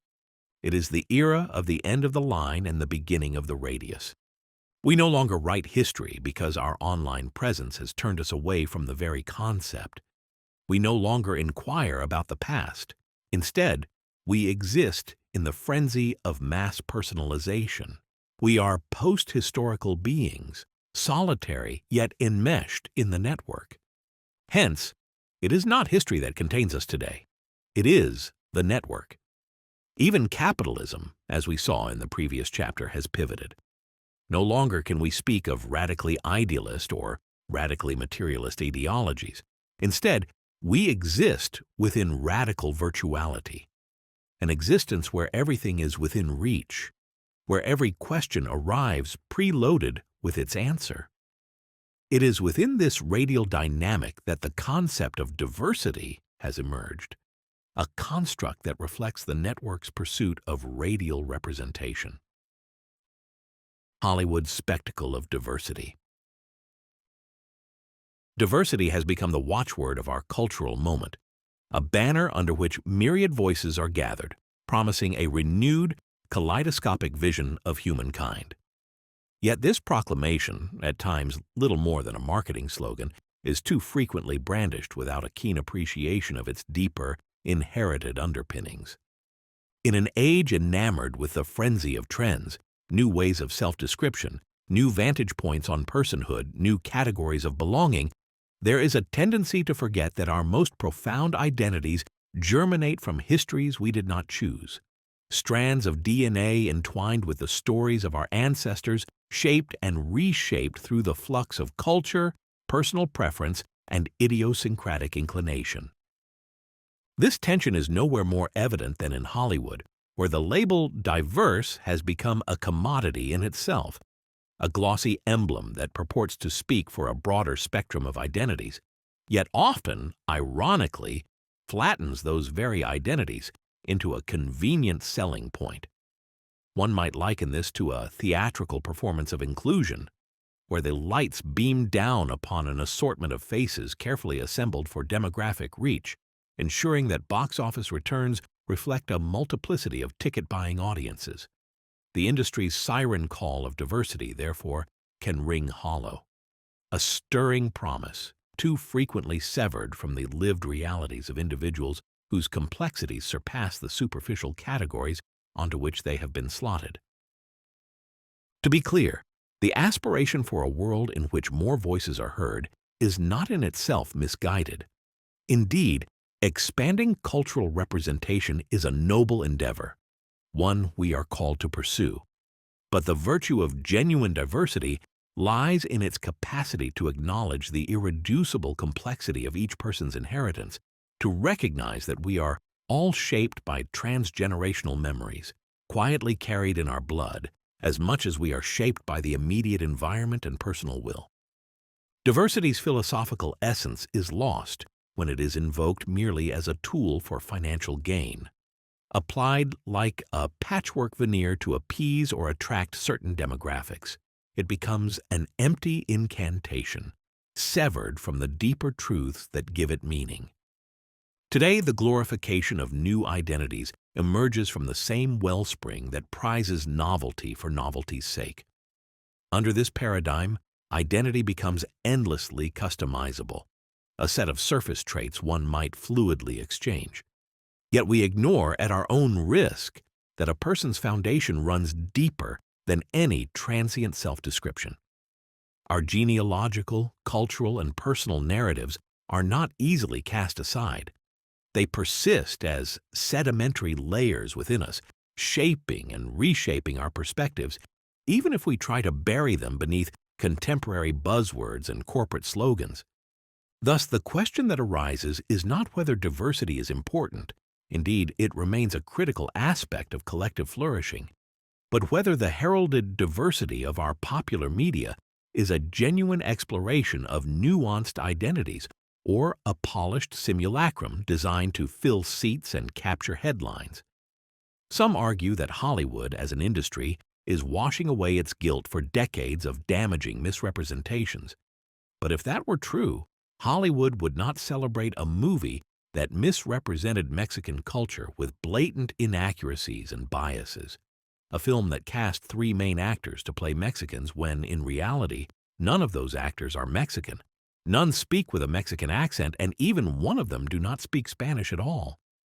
That alarming, shameless decision shows that Hollywood continues to celebrate passing to this day. For context, in the Hollywood industry, passing historically refers to performers from marginalized or racially mixed backgrounds concealing or minimizing their ethnic identities to navigate systemic bias and gain broader opportunities. Rooted in a film industry dominated by whiteness, passing entailed strategies like adopting new names, altering physical appearances, or crafting fictional genealogies. Merle Oberon, for instance, concealed her Indian heritage by claiming British ancestry. Rita Hayworth, born Margarita Cancino, changed her name, dyed her hair, and underwent electrolysis. And Freddie Washington resisted passing despite its potential career benefits, demonstrating both the stark pressures of the era and the personal costs of rejecting them. This phenomenon also included the more painful example of white performers darkening their skin or donning blackface to pass as African American on screen, a practice that not only perpetuated harmful stereotypes, but also denied black actors the opportunity to represent themselves. Together, these cases illuminate the structural barriers and racial hierarchies in Hollywood, showing how performers either acquiesced to or challenged an industry that demanded uniform notions of beauty and identity. It is neither necessary nor artistically meaningful for Hollywood to force every production, regardless of narrative context, to include a carefully calculated mix of a Caucasian actor, an African American actor, an Asian actor, a Hispanic actor, and so on. That kind of superficial representation, a mere aesthetic calibration, does not create meaningful diversity. It merely interrupts storytelling. Diverse points of view, which should be the ultimate goal of representation, are not always necessarily tied to ethnicities. I turn on the TV and almost always see an artificial blend of 5 people from different backgrounds, seemingly placed together without reason, and the falseness of it pulls me out of the story in the blink of an eye. Once again, it becomes evident that the only lessons the industry truly learns are those tied to profit, how to adapt to sustain the business, not the artistic spirit of the industry, but its commercial machinery. Hollywood must realize that true diversity requires more than a color-coordinated cast. It demands an engagement with the histories and destinies that unite and distinguish us. It calls upon us to recognize the lifelong interplay between what we inherit, genetically, culturally, psychologically, and what we choose in each passing moment to make of ourselves. A more authentic embodiment of diversity would embrace contradiction, complexity, and the tension between personal agency and ancestral legacy. We would celebrate the human tapestry not as a strategic demographic mosaic, but as an ongoing narrative, written with threads of memory and longing as much as with pen and ink. Only then might our championing of diversity shine with the richness it promises, rather than echo as an empty refrain across billboards and press releases, fading before the next marketing cycle begins. When I speak of Hollywood, I do not refer only to what appears in front of the camera. The industry extends far beyond the screen. I remember one day, while searching for a new manager to strengthen my acting career in Hollywood, having an interview with an arrogant white man who attempted to lecture me on Hispanic culture. I was born and raised in Argentina. Being Hispanic is not an abstraction for me, it is part of who I am. Yet this so-called agent, emboldened by an invisible badge that read, "I am defending diversity in this agency," saw himself as the hero of his own imaginary story. Everybody is equal in my eyes. But that is not true. Everyone is different, not equal. While all people should be regarded as equal in rights, dignity, and fundamental worth, as Kantian ethics affirms, this does not mean we are identical. Each individual is unique, which is why no label can ever fully define us. That manager's moral immaturity reflects the same immaturity that plagues the broader dynamics of the modern world. Immaturity empowered. A significant portion of our era's superficiality began with social media. Social networks introduced a more disconnected and artificial world, but more importantly, they reshaped global priorities. The world itself began to pivot around this dynamic. Social media's rise to cultural dominance coincided with younger generations assuming leadership in this digital realm. Their ubiquity online allows them to dictate not only platform-specific norms, likes, follows, viral trends, but also broader societal values regarding communication, self-expression, and validation. By setting the tone for everything from content creation to news dissemination, they have become the world's cultural gatekeepers. Having come of age during social media's rapid expansion, they have had their worldview shaped by the instantaneous feedback loops and surface-level engagements these platforms promote. This has led to a normalization of impulsivity and perpetual novelty over careful thought or long-term perspective, an immature ethos that nonetheless exerts global influence. The constant pursuit of online attention fosters a culture of superficiality, where popularity is conflated with worth. Trends are born and die in cycles measured in hours or days, leaving little room for depth or reflection. Public opinion is increasingly formed not through deliberation, but through the quick, emotive bursts favored by younger social media users. In turn, corporations, politicians, and celebrities adjust their messages to fit this environment, reinforcing and amplifying its transient values. Consequently, we find ourselves in a world managed, at least in spirit, by the tastes and impulses of youth immersed in the digital milieu. While this brings certain energetic benefits, it also leaves us vulnerable to a form of cultural oversight that is largely unfiltered, reactionary, and focused on short-term gratification. Much superficiality arises from social media's cultural ascendancy, governed predominantly by youth. Young digital natives have become unwitting arbiters of global norms, promoting a culture of immediacy, impulsivity, and perpetual novelty. This youthful ethos, normalized through instantaneous digital feedback, profoundly influences global values, political behaviors, and corporate strategies, prioritizing fleeting visibility over thoughtful reflection.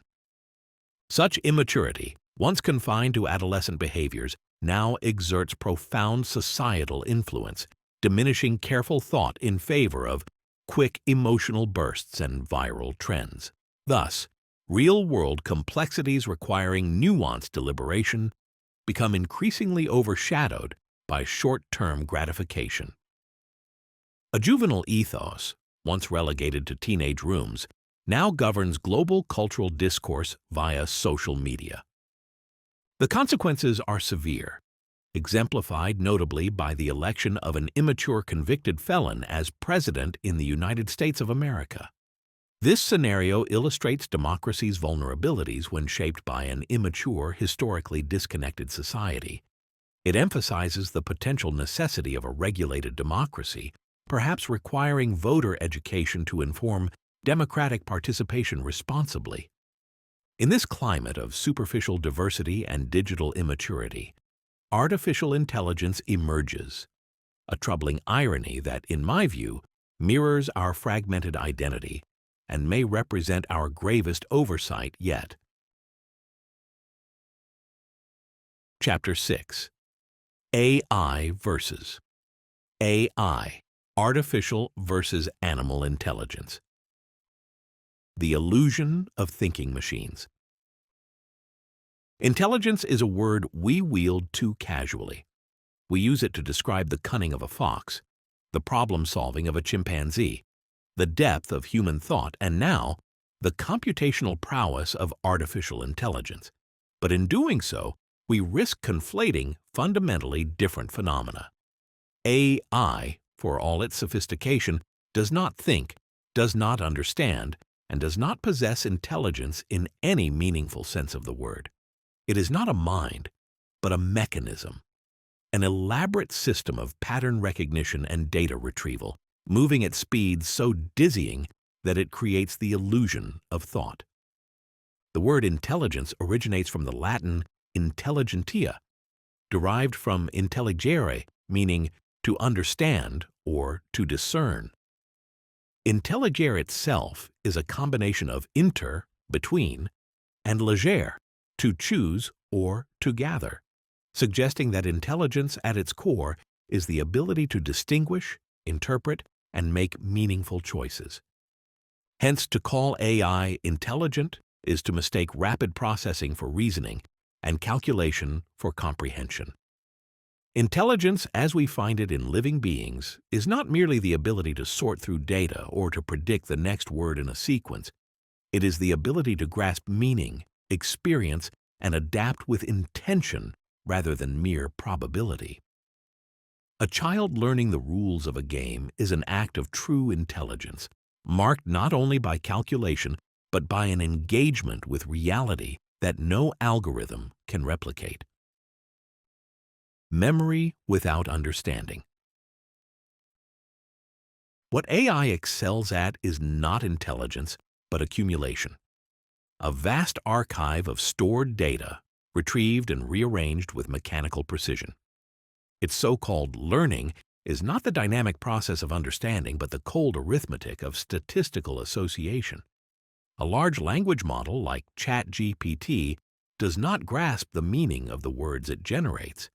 It merely calculates the most statistically probable next word in a sequence, drawing from the endless echoes of prior text.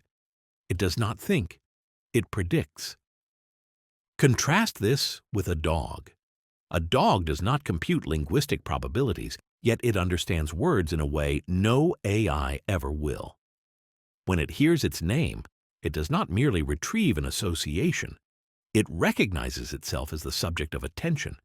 It wags its tail, responds with emotion, and connects sound to experience. The word carries meaning for the dog, not because of statistical probability, but because it is embedded in a world it perceives and inhabits. AI, by contrast, has no perception, no embodiment, no existence beyond the raw inputs it has been fed. It simulates comprehension, but never attains it. Even the most intelligent animals, dolphins, primates, elephants, move through the world with an awareness that no machine will ever possess. A chimpanzee does not need to sift through 1 billion terabytes of stored data to solve a problem with a stick. He observes, learns through trial and error, and discovers. AI, in contrast, can generate an infinite number of solutions, but not a single one will emerge from curiosity, frustration, or insight. Its speed dazzles us, but it is speed without wisdom, calculation without consciousness. Like a calculator that outpaces a mathematician, yet will never grasp the beauty of the equation it solves. The illusion of mind. If an entity responds to us with language, we instinctively ascribe to it a mind. This is our mistake. We see the fluidity of AI's responses and assume there must be consciousness behind them. That is, as I explored in my book, The Music Has Died, yet another reflection of our postmodern instinct to humanize everything in our path. But AI does not know what it is saying. It does not mean anything. It does not wonder, does not dream, does not hesitate in doubt or revel in discovery. It merely executes, cold, mechanical, indifferent. Animal intelligence, by contrast, is embedded in reality. A hawk, calculating the perfect moment to strike, engages in something far deeper than mere data processing. It perceives and responds to the world.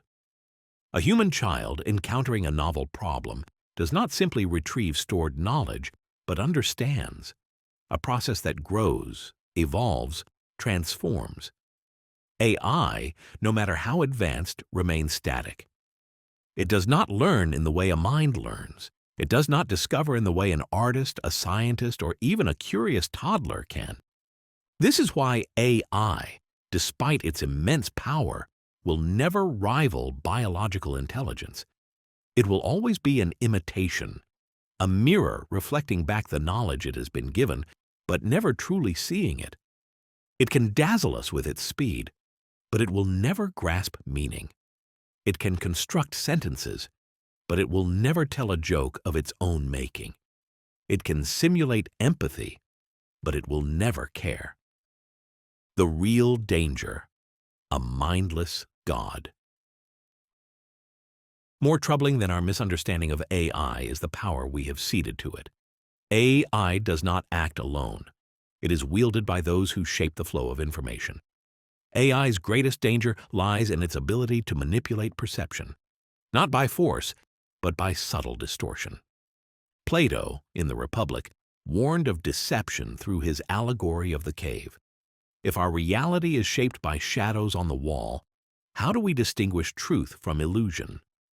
AI, left unchecked, becomes the ultimate shadow caster, rewriting history, altering facts, and fabricating realities that appear indistinguishable from truth.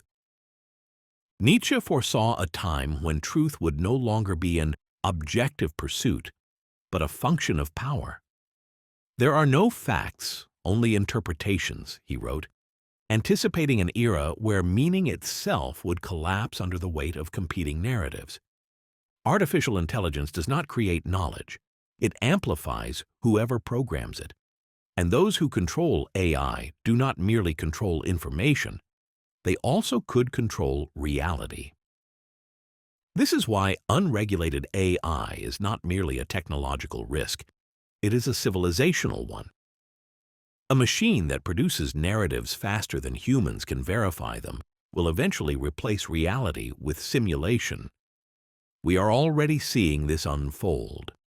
Falsified images, deep fakes, and algorithmically generated propaganda.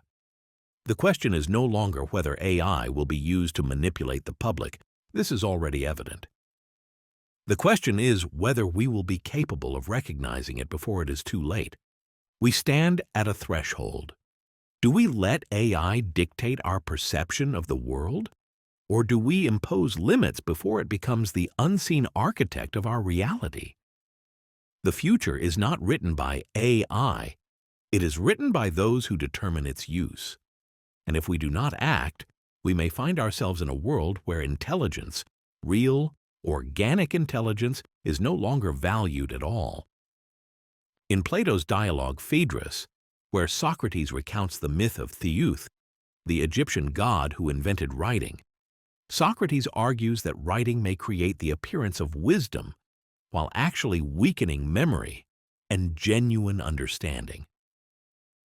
Since Socrates feared that writing would erode memory, I imagine he would likely see AI as the final rupture between knowledge and understanding, a world in which thought is outsourced to a machine. Aristotle, who saw intellect as inseparable from virtue, would recognize in AI an intelligence without wisdom, a force driven by sheer calculation, indifferent to truth. Perhaps the final irony is this: in creating AI, we sought to build intelligence in our own image. Instead, we have created something that mirrors only the most mechanical aspects of our minds, an unthinking, unfeeling machine that, left unchecked, may one day redefine what it means to know, to remember, and even to be. Let us turn to what may be the most lethal aspect of AI, its power to reshape history and, in doing so, to dictate the future. Hegel, AI, and the endangered thread of history. If Hegel were to witness the rise of artificial intelligence, he would not mistake it for a new form of Geist, of spirit unfolding itself in history. He would recognize it for what it is, not an agent of progress, but an external mechanism that threatens the very dialectical movement upon which history depends. AI does not think. It does not move through history. It merely rearranges its fragments. And therein lies its greatest danger. Not only does it fail to contribute to the unfolding of spirit, but it may, in time, sever humanity from history altogether. For Hegel, history is not merely the passage of time or the accumulation of facts. It is the self-realization of spirit, the slow but inexorable process by which human consciousness comes to understand itself through struggle and contradiction. The past is not dead. It is alive within us, shaping our identities, our freedoms, and our very sense of reality. To lose history is to lose the context in which we become ourselves. Yet AI, with its ability to generate, manipulate, and fabricate narratives, threatens to erode this foundation, replacing the organic unfolding of historical consciousness with an artificial construct, designed not through the dialectic of human experience, but through mere statistical probability. The disruption of history when Geist is rewritten. Hegel teaches that history is not a straight line, but a dialectical process, an unfolding of contradictions that propel spirit forward toward greater self-awareness and freedom. Each era is not a simple replacement of the one before it, but a synthesis of what came before, negating and preserving it simultaneously. True progress for Hegel is a process of struggle and recognition. AI, however, disrupts this process. It does not build upon history. It reinterprets it at will. If history is the self-awareness of spirit, then AI is the great disruptor of this self-awareness. It does not experience history, nor does it understand it as an evolving totality. It merely processes it, rearranges it, and, most dangerously, rewrites it. What happens when AI, unbound by the dialectical struggle of historical development, begins to dictate our past? When AI-generated narratives replace lived experience, when synthetic texts overwrite human memory, when the records of our history become malleable, shifting with each iteration of machine learning, what is left of spirit? Plato warned in the Republic of the danger of illusion, of mistaking shadows on the cave wall for reality. But AI does not merely cast shadows. It alters the fire itself, changing the very source of illumination, making it impossible to distinguish truth from fabrication. And without a stable past, how can spirit continue its movement, which, as we already saw, is radial now? If history is rewritten, the spirit is fragmented. If the dialectical process is severed, self-consciousness withers. AI does not threaten history by erasing it, but by altering it so subtly that we do not notice the shift. Like a river gradually redirected, we may one day wake to find ourselves far from the source, unmoored from our origins, speaking words whose meanings have been redefined, recalling events that never happened, navigating a world no longer tethered to its own past. The master-slave dialectic and the illusion of control. In the Phenomenology of Spirit, Hegel's master-slave dialectic reveals that true self-consciousness emerges only through recognition, the struggle between subject and object, between self and other. AI, however, exists outside this dialectic. It does not seek recognition, nor does it grant it. It does not experience contradiction. It merely produces outcomes. We believe ourselves to be the masters of AI, shaping it to serve our needs.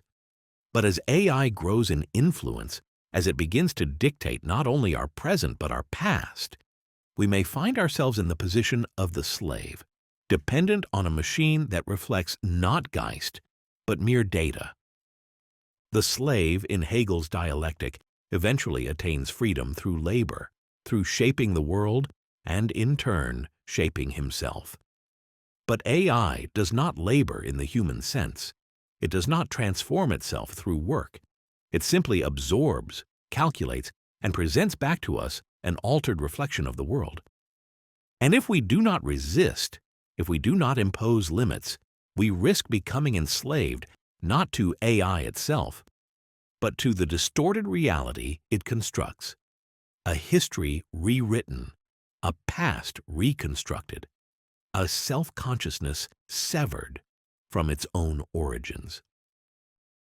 The fragility of context, a civilization at the edge of forgetting. Hegel saw history as a continuum, a rational unfolding toward greater freedom. But what happens when this continuum is disrupted? What happens when AI, unrestricted and unchecked, reshapes the record of our past? If the present is dictated by the past, and the past becomes a fluid construct, then the future is no longer an extension of history. It is something else entirely, something disconnected, severed from its roots. A civilization without memory is a civilization without context, and a civilization without context is one on the brink of madness. To manipulate history is to manipulate reality itself. AI, in its raw and unchecked form, does not merely threaten human labor or creative industries. It threatens the very integrity of history. And if Hegel is right, if history is the process through which spirit realizes itself, then to lose history is to lose ourselves. Thus, AI does not mark the next stage in historical development.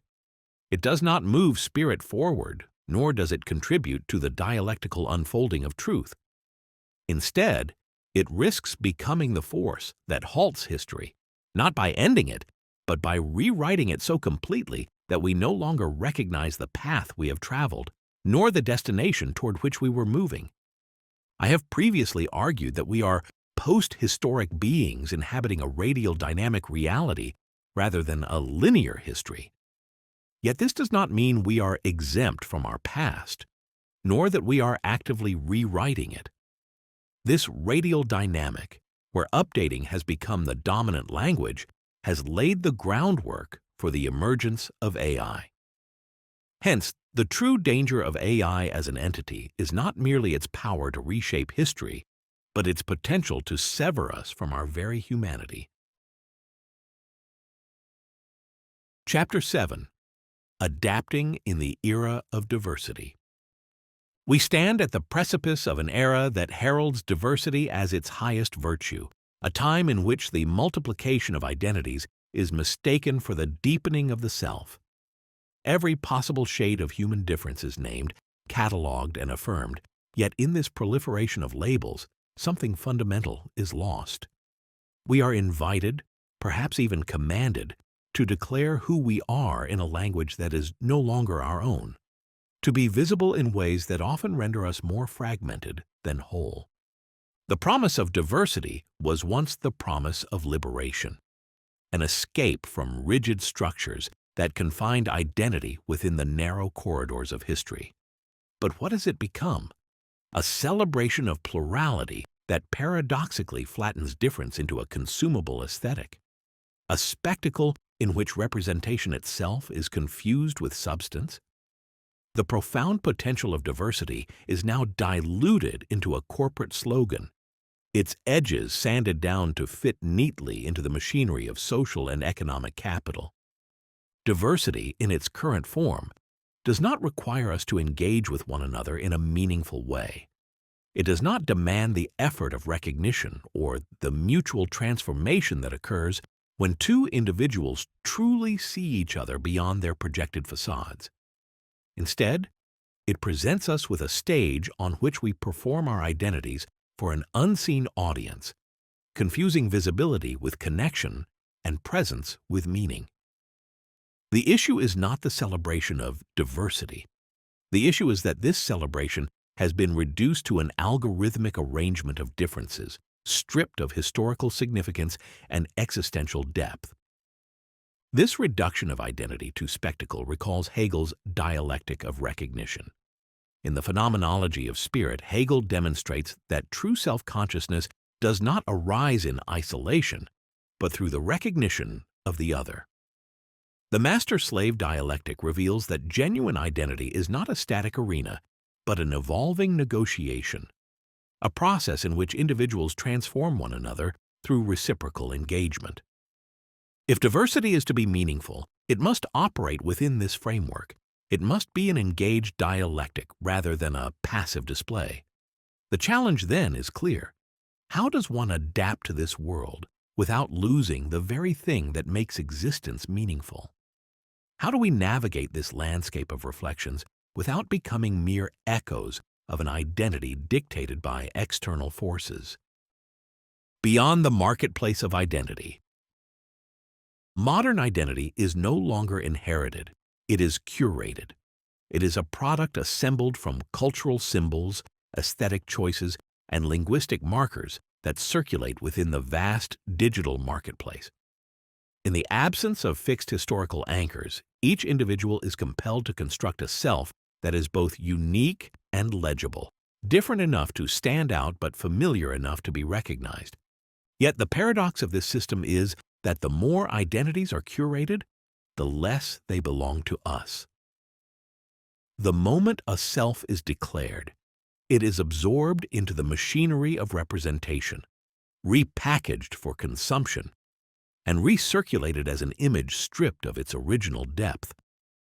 We see this in the commodification of gender, ethnicity, and personal experience, where what was once lived and embodied is now branded and sold back to us as an aesthetic, a social currency, a validation. This echoes Nietzsche's warning against fixed identities and the stagnation of selfhood. In his call for self-overcoming, Übermensch, Nietzsche insists that identity should be an evolving project rather than a static label. Thus, adapting in the era of diversity requires resisting the temptation to anchor the self in predefined categories. Instead, it demands an embrace of identity as fluid yet substantive, an ongoing act of self-creation rather than a mere performance for public recognition. Adaptation in this era cannot mean passive participation in this cycle. It must mean reclaiming identity from the forces that seek to flatten it, resisting the pull toward endless categorization, and demanding something deeper than mere recognition. It means learning to differentiate between a diversity that enriches and a diversity that merely decorates the walls of power without ever shifting its foundations. The praxis of deep identity. To truly adapt in this era, we must cultivate what I will call deep identity. This is not an identity handed down by external authorities, nor one constructed for the gaze of others, but an identity that emerges from the raw engagement with history, philosophy, and lived experience. It is an identity forged not in the spectacle of representation, but in the weight of existence itself. 1. Identity as a process, not a performance. We must abandon the illusion that identity is something to be displayed, performed, and endlessly affirmed. Instead, we must embrace identity as something fluid yet substantive, a process of becoming rather than a fixed brand to be marketed. To do this, we must resist the impulse to define ourselves solely in opposition to others, recognizing that true individuality does not require perpetual self-assertion, but rather a deep and silent self-knowing. This aligns with Beauvoir's critique of the serious man in The Ethics of Ambiguity, the one who clings to rigid categories as a defense against the discomfort of ambiguity. True adaptation requires engaging with the tensions of identity rather than seeking refuge in prefabricated labels. 2. Depth over visibility. Visibility is the currency of the digital age, but it is also its greatest trap. To exist is not necessarily to be seen, and to be seen is not necessarily to be understood.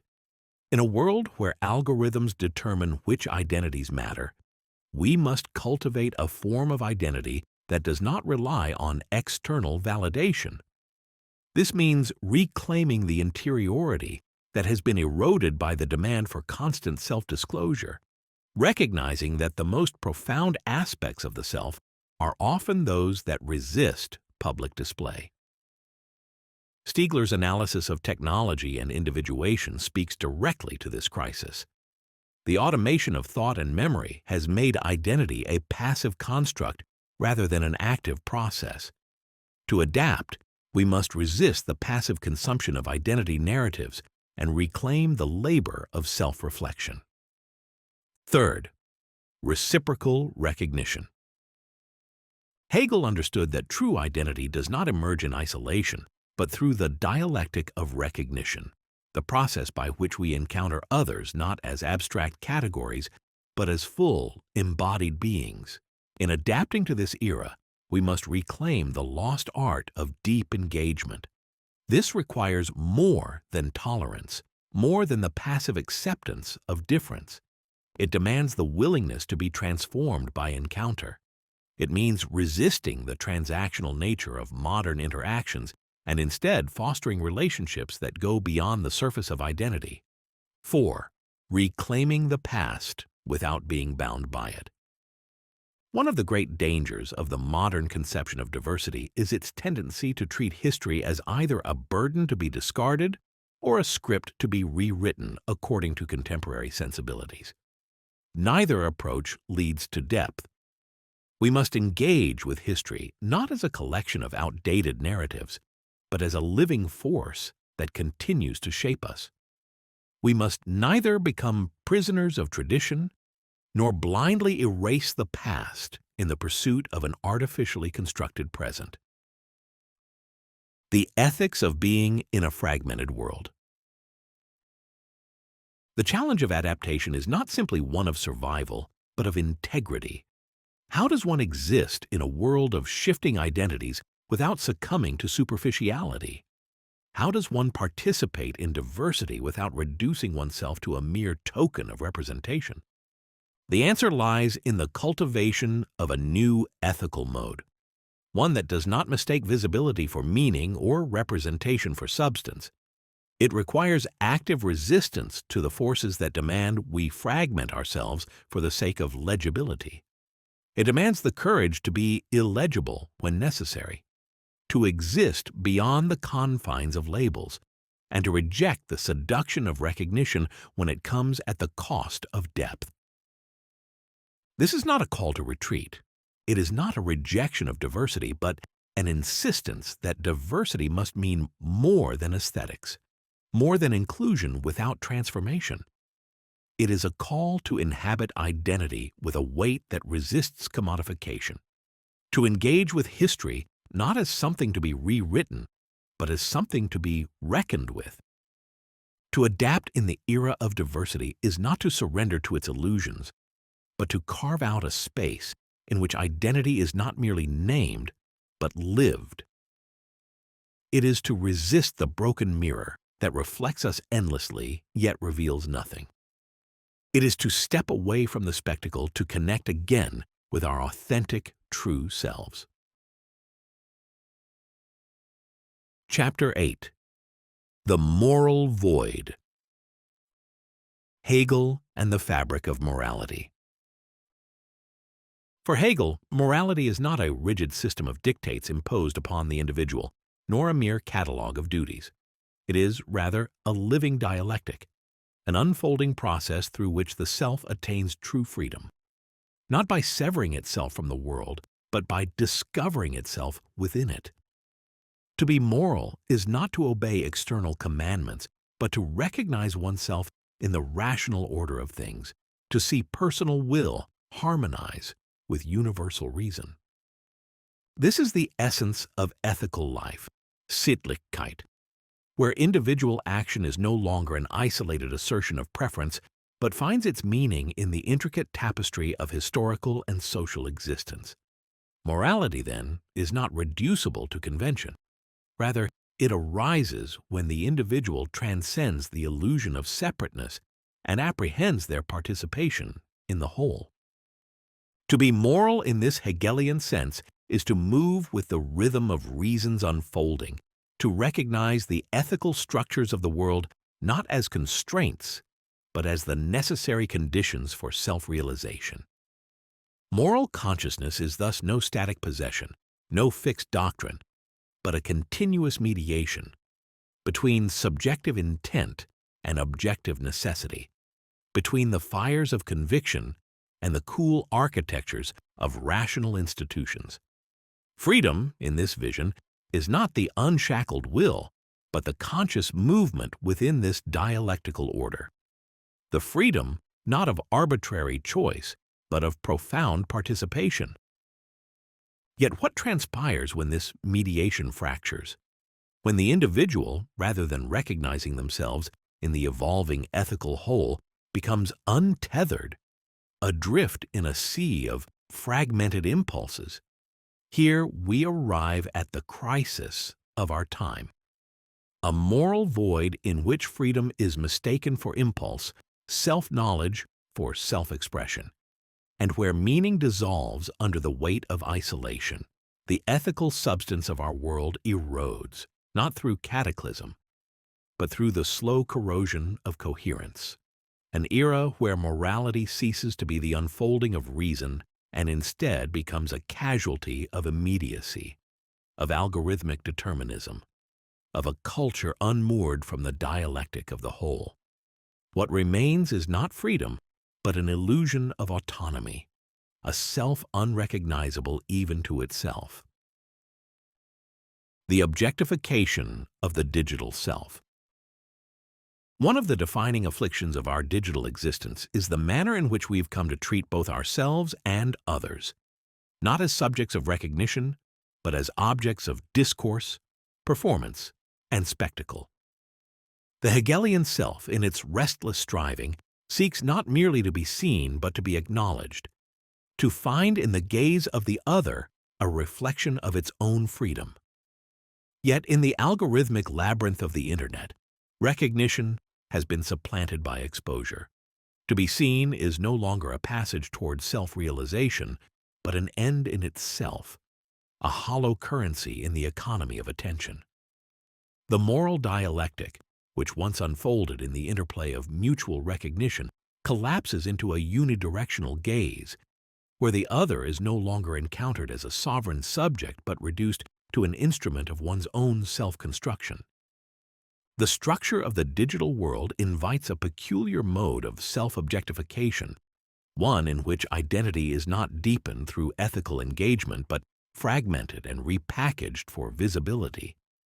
If the moral self emerges through the arduous labor of reconciliation, through the dialectic of conflict, recognition, and integration, then the digital self is its antithesis. It is curated rather than cultivated, measured in engagement metrics rather than in moral depth, governed by the shifting tides of algorithmic incentives rather than by reasons unfolding. It does not engage, it displays. It does not encounter, it exhibits. And in this transformation, interiority itself withers, emptied of the struggle that makes the self more than a mere apparition. Anonymity renders this dissolution even more extreme. To be anonymous is not merely to be concealed, it is to be disembodied, unmoored from the ethical weight of recognition. The Hegelian subject emerges in a world where actions carry consequences, where speech is not weightless, and where the self encounters limits in the form of another who resists its will. But in the nameless expanse of the digital, action is severed from responsibility, speech from consequence, and selfhood from its own becoming. Here there is no dialectic, only an endless play of masks, an infinite regress of performances in which no self takes root. And so morality in this space does not develop. It disintegrates. What remains is not a community grounded in shared reason, but a theater of projection and reaction, where we say whatever we will to whomever we will, under the illusion that words leave no wounds. The recognition, then, that today nothing ultimately binds us but the flickering demand to be seen, becomes indispensable. The death of curiosity and the illusion of totality. Yet the moral void we inhabit today is not merely the consequence of self-objectification. It is the result of a more insidious dissolution, the collapse of curiosity itself. If morality, in the Hegelian sense, is the movement toward rational self-realization, then the impulse that propels this movement, the restless desire to know, to seek, to reach beyond the given, must be understood as one of its primordial conditions. Without curiosity, there is no self-transcendence, no dialectical unfolding, no awakening of moral consciousness. Curiosity is the vital current that animates both reason and imagination, the force by which humanity has carved meaning from chaos. It is through curiosity that we refuse to be confined by the immediacy of instinct, that we reach toward the immaterial, that we breathe life into ideas. It was curiosity that led the ancients to inscribe myths into stone, to raise temples toward the sky, to conjure the sciences, to fall in love, to dream of a world not yet realized. It is, in this sense, the engine of all moral becoming, for it is only in the act of seeking that the self extends beyond its own finitude, pressing into the vast terrain of thought and possibility. But what becomes of us when curiosity is neutralized? When the world no longer appears as an open horizon of discovery, but as a closed circuit of pre-packaged content?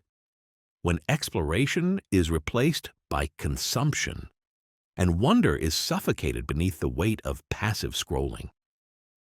This is the condition of our digital age, an era in which the architecture of the Internet does not merely distract, but erodes our very capacity to question, to marvel, to pursue what lies beyond the immediately available. The Internet, in its relentless immediacy, has rendered the search itself obsolete. Knowledge is no longer pursued. It is delivered, calibrated to our habits, and streamlined to our inclinations. In this world of instantaneity, what cannot be summoned by the algorithm appears, for all practical purposes, not to exist at all. If a book, an idea, or a piece of music is not indexed within the machinery of search, It vanishes from the cognitive landscape, exiled from our field of awareness. We have ceded our epistemic agency to external systems, and in doing so, we have forsaken the very impulse that once animated intellectual and moral life. This is no mere epistemological crisis. It is an existential rupture. The collapse of curiosity is the collapse of imagination, and the collapse of imagination is the collapse of moral depth. A world in which all is prefigured, in which there are no silences, no mysteries, no absences calling to be filled, is a world in which the moral self has no space to emerge. For morality is not given, it is sought. It does not reside in the static accumulation of information, but in the longing that propels us beyond it. And when that longing is lost, the self is not merely diminished, it is undone. The moral void and the end of becoming. If Hegelian morality is the journey toward rational self-realization, the digital age marks its profound disruption, a fracture in the dialectical unfolding of becoming. To inhabit the digital realm is to dwell within a perpetual present, an endless stream of fleeting moments that vanish before they can settle into memory or blossom into insight. Here, past and future collapse, leaving only the ephemeral spectacle, an endless consumption without contemplation, reaction without reflection. Morality, however, is patient. It demands time, contradiction, and the painstaking labor of self-confrontation. It thrives not in immediacy, but in the gradual unfolding of self-awareness, the struggle to transcend what one already is. Yet we no longer become. Instead, we drift suspended in the digital ether, ensnared by an algorithmic rhythm that privileges instant validation over depth, trivial affirmation over genuine transformation. In submitting to this rhythm, we forsake more than Hegel's moral dialectic. We abandon the very possibility of moral existence itself. The pursuit of moral depth becomes replaced by the hollow currency of clicks and fleeting acknowledgments as curiosity withers and inquiry fades. Reclaiming morality in our digital age cannot be achieved through nostalgia or the imposition of superficial constraints.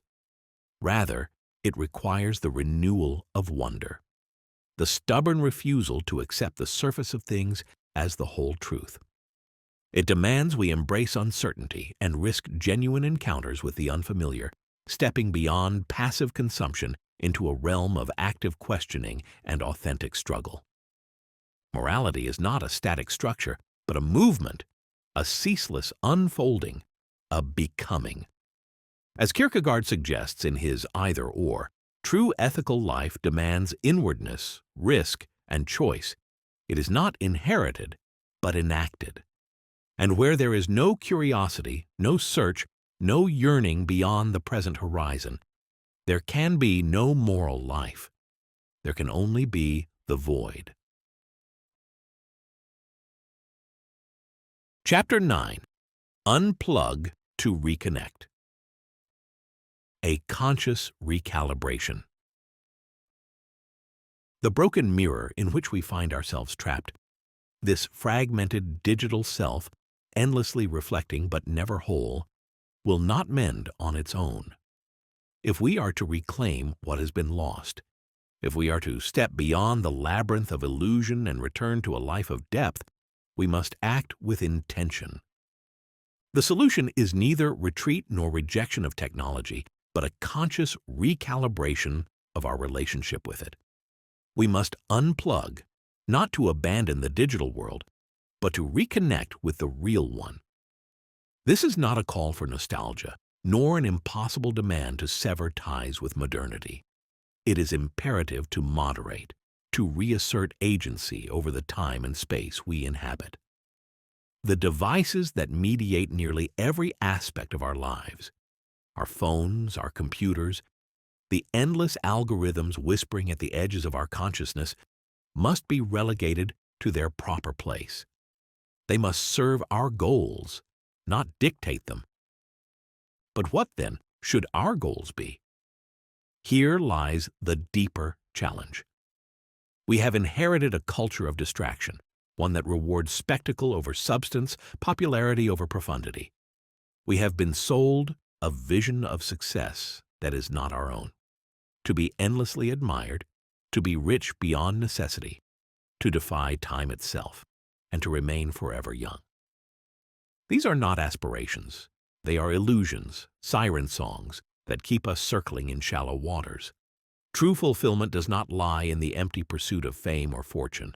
It lies in the quiet, often arduous work of self-development.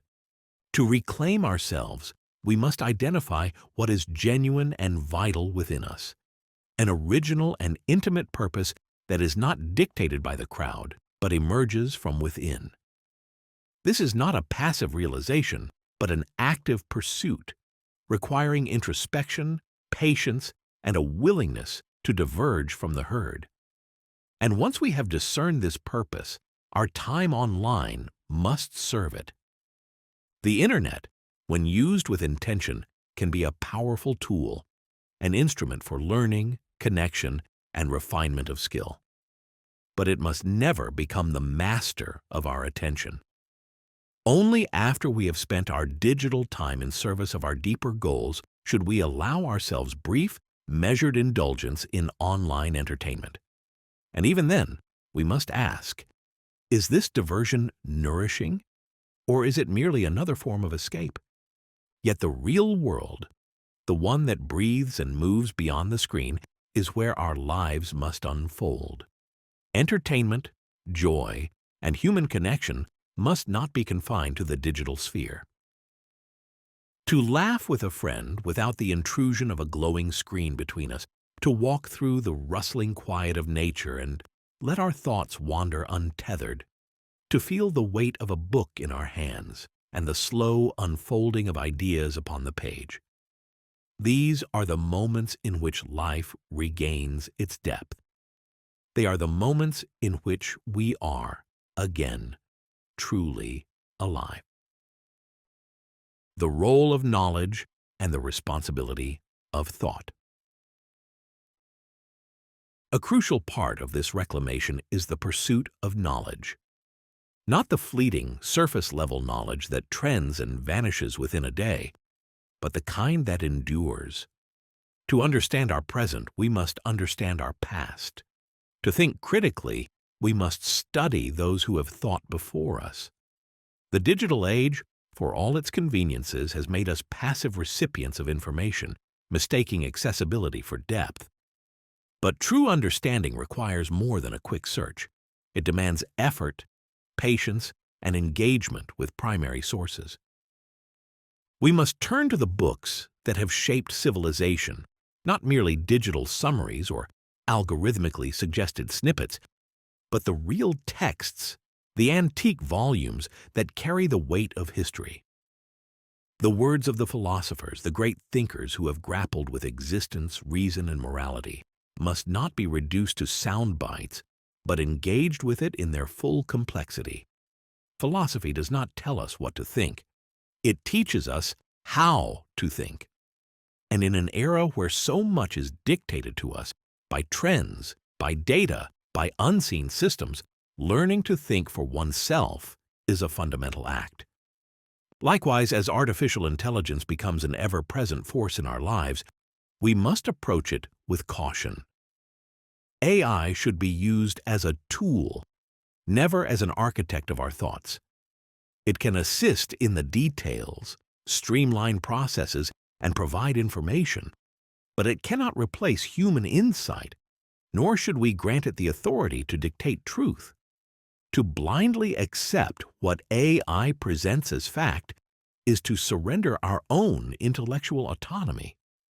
It is imperative that we maintain the rigor of independent research, that we trace ideas back to their sources, and that we refuse to outsource our understanding of the world to machines.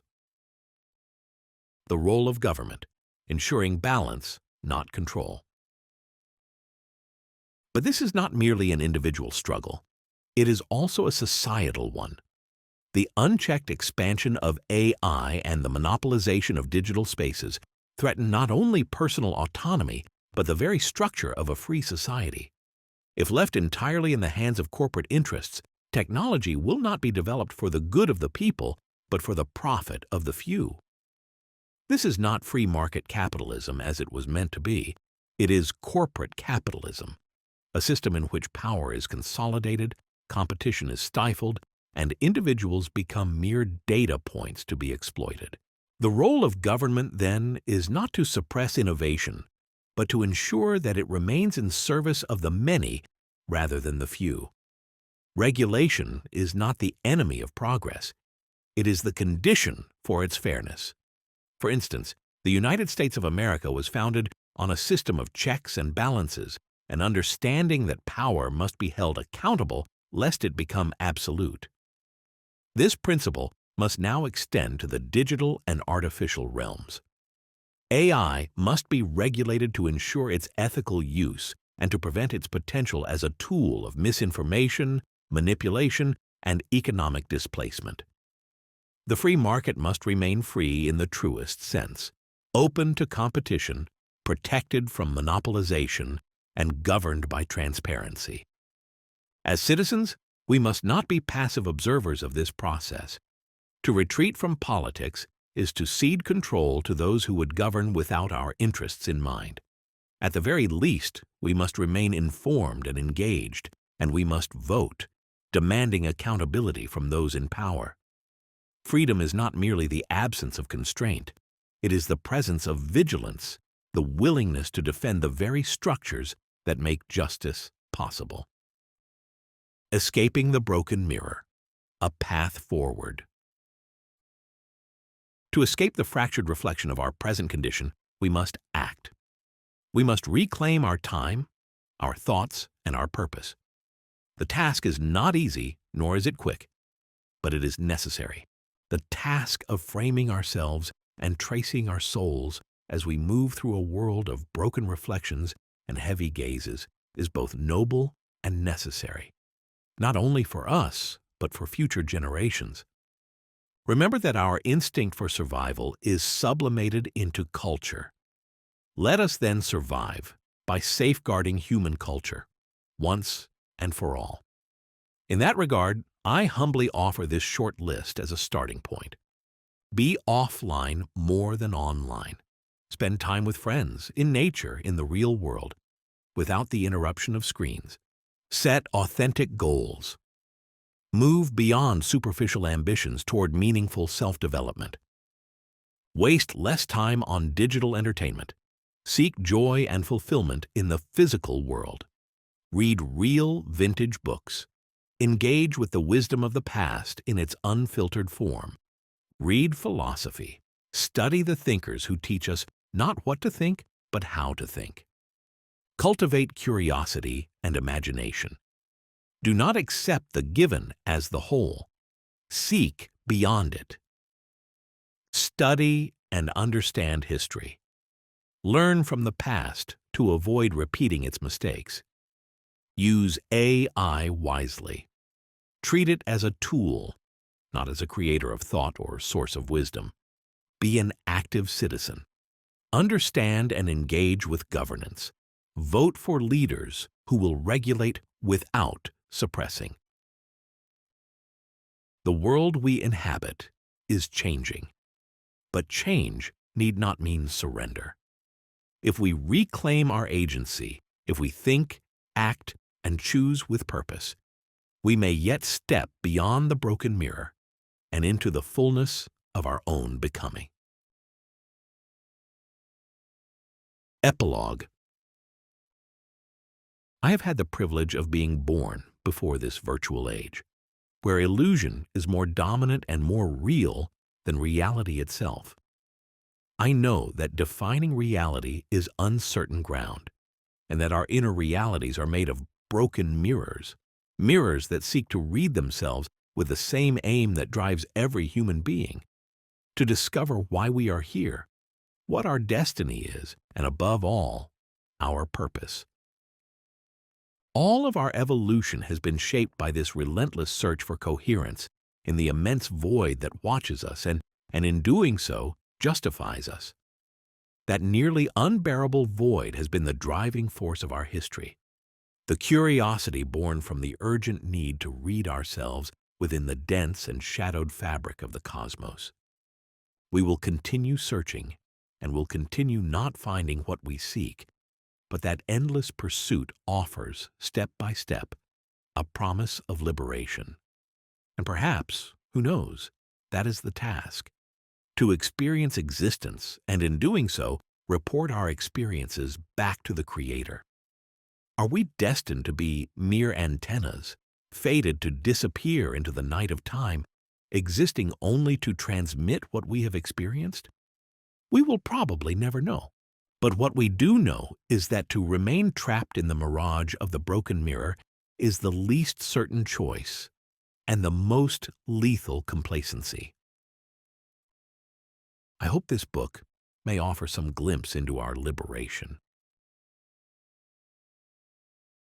Works cited: Aristotle. Nicomachean Ethics, translated by Terence Irwin. Hackett Publishing, 1999. Barth, Roland.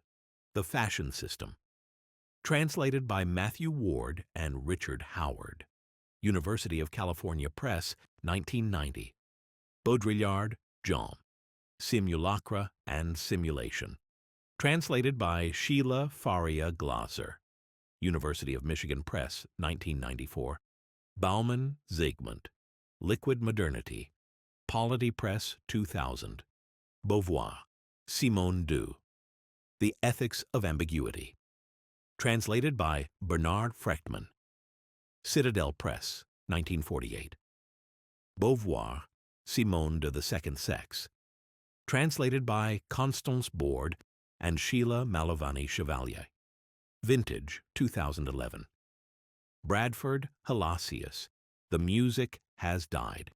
HB Publishing, 2012. Butler, Judith. Gender Trouble, Feminism, and the Subversion of Identity. Routledge, 1990. Debord, Guy. The Society of the Spectacle. Translated by Donald Nicholson Smith. Zone Books, 1995. Deleuze, Gilles, and Felix Guattari. 1,000 Plateaus, Capitalism and Schizophrenia. Translated by Brian Masumi. University of Minnesota Press, 1987. Foucault, Michel. The History of Sexuality, Volume 1. An Introduction. Translated by Robert Hurley. Vintage, 1990. Fukuyama, Francis. The End of History and the Last Man. Free Press, 1992. Hegel, GWF, Phenomenology of Spirit. Translated by A. V. Miller.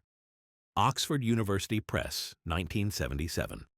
Heidegger, Martin. Being and Time. Translated by John Macquarie and Edward Robinson. Harper and Row, 1962. Jung, Carl. The Archetypes and the Collective Unconscious. Translated by R. F. C. Hull. Princeton University Press, 1981. Lacan, Jacques. Écrit, A Selection. Translated by Alan Sheridan. W. W. Norton and Company, 1977. Levinas, Emmanuel. Totality and Infinity. An Essay on Exteriority. Translated by Alfonso Lingis. Duquesne University Press, 1969. Marcuse, Herbert. One-Dimensional Man. Studies in the Ideology of Advanced Industrial Society. Beacon Press, 1964. Marx, Karl. Capital, Volume 1. Translated by Ben Fowkes. Penguin Classics, 1990. Nietzsche, Friedrich. Beyond Good and Evil. Translated by Walter Kaufmann. Vintage, 1989. Nietzsche, Friedrich. On Truth and Lies in a Non-Moral Sense. Translated by Walter Kaufmann. Penguin Books, 1976. Nietzsche, Friedrich. The Gay Science, translated by Walter Kaufmann. Vintage Books, 1974. Nietzsche, Friedrich. Thus Spoke Zarathustra, translated by Walter Kaufmann. Penguin Classics, 1978. Plato, The Republic, translated by Alan Bloom. Basic Books, 1991. Plato, Phaedrus, translated by Alexander Nehamas and Paul Woodruff. Hackett Publishing, 1995.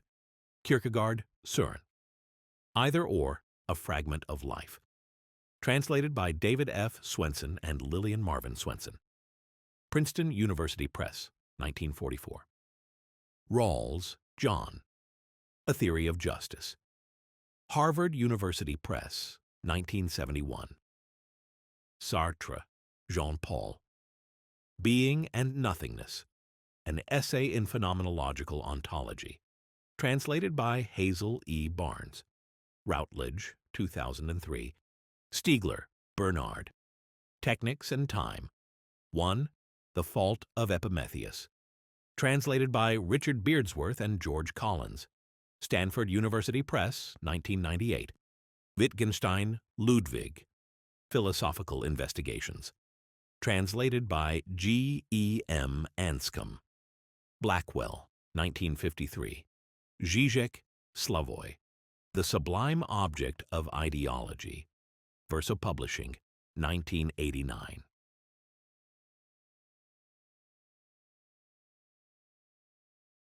About the author. Halasius Bradford is an interdisciplinary thinker, poet, musician, actor, and visual artist whose work explores the intersection of art, technology, and cultural evolution. Born in Buenos Aires and a U.S. citizen, he currently resides in Los Angeles, California. He began writing poetry at the early age of 9. Among his published books are Principles, featuring some of his poetry, Words of Music, containing 82 carefully selected lyrics from his songs, and The Music Has Died, a philosophical essay on the evolution of human consciousness and music. His academic background is vast and diverse. In Argentina, he earned a bachelor's degree specializing in literature, while in the United States, he has received multiple diplomas in visual arts, political science, and a postgraduate degree in screenwriting. In the field of visual arts, he has been widely awarded as a screenwriter and editor, solidifying his career in audiovisual storytelling. In music, his work as a composer and multi-instrumentalist has led him to release numerous albums, including the iconic The Music Has Died, the first completely empty compact disc, a conceptual piece that challenges conventional notions of sound art materiality. As an educator and researcher, Halasius has dedicated himself to analyzing the impact of postmodernity on cultural production, as well as the role of music and storytelling as an anthropological and social phenomenon. His critical and provocative approach seeks to redefine the conceptual frameworks through which we understand art, history, and human consciousness, offering a disruptive perspective on the evolution of creativity in the current era. His website, www.halasius.com,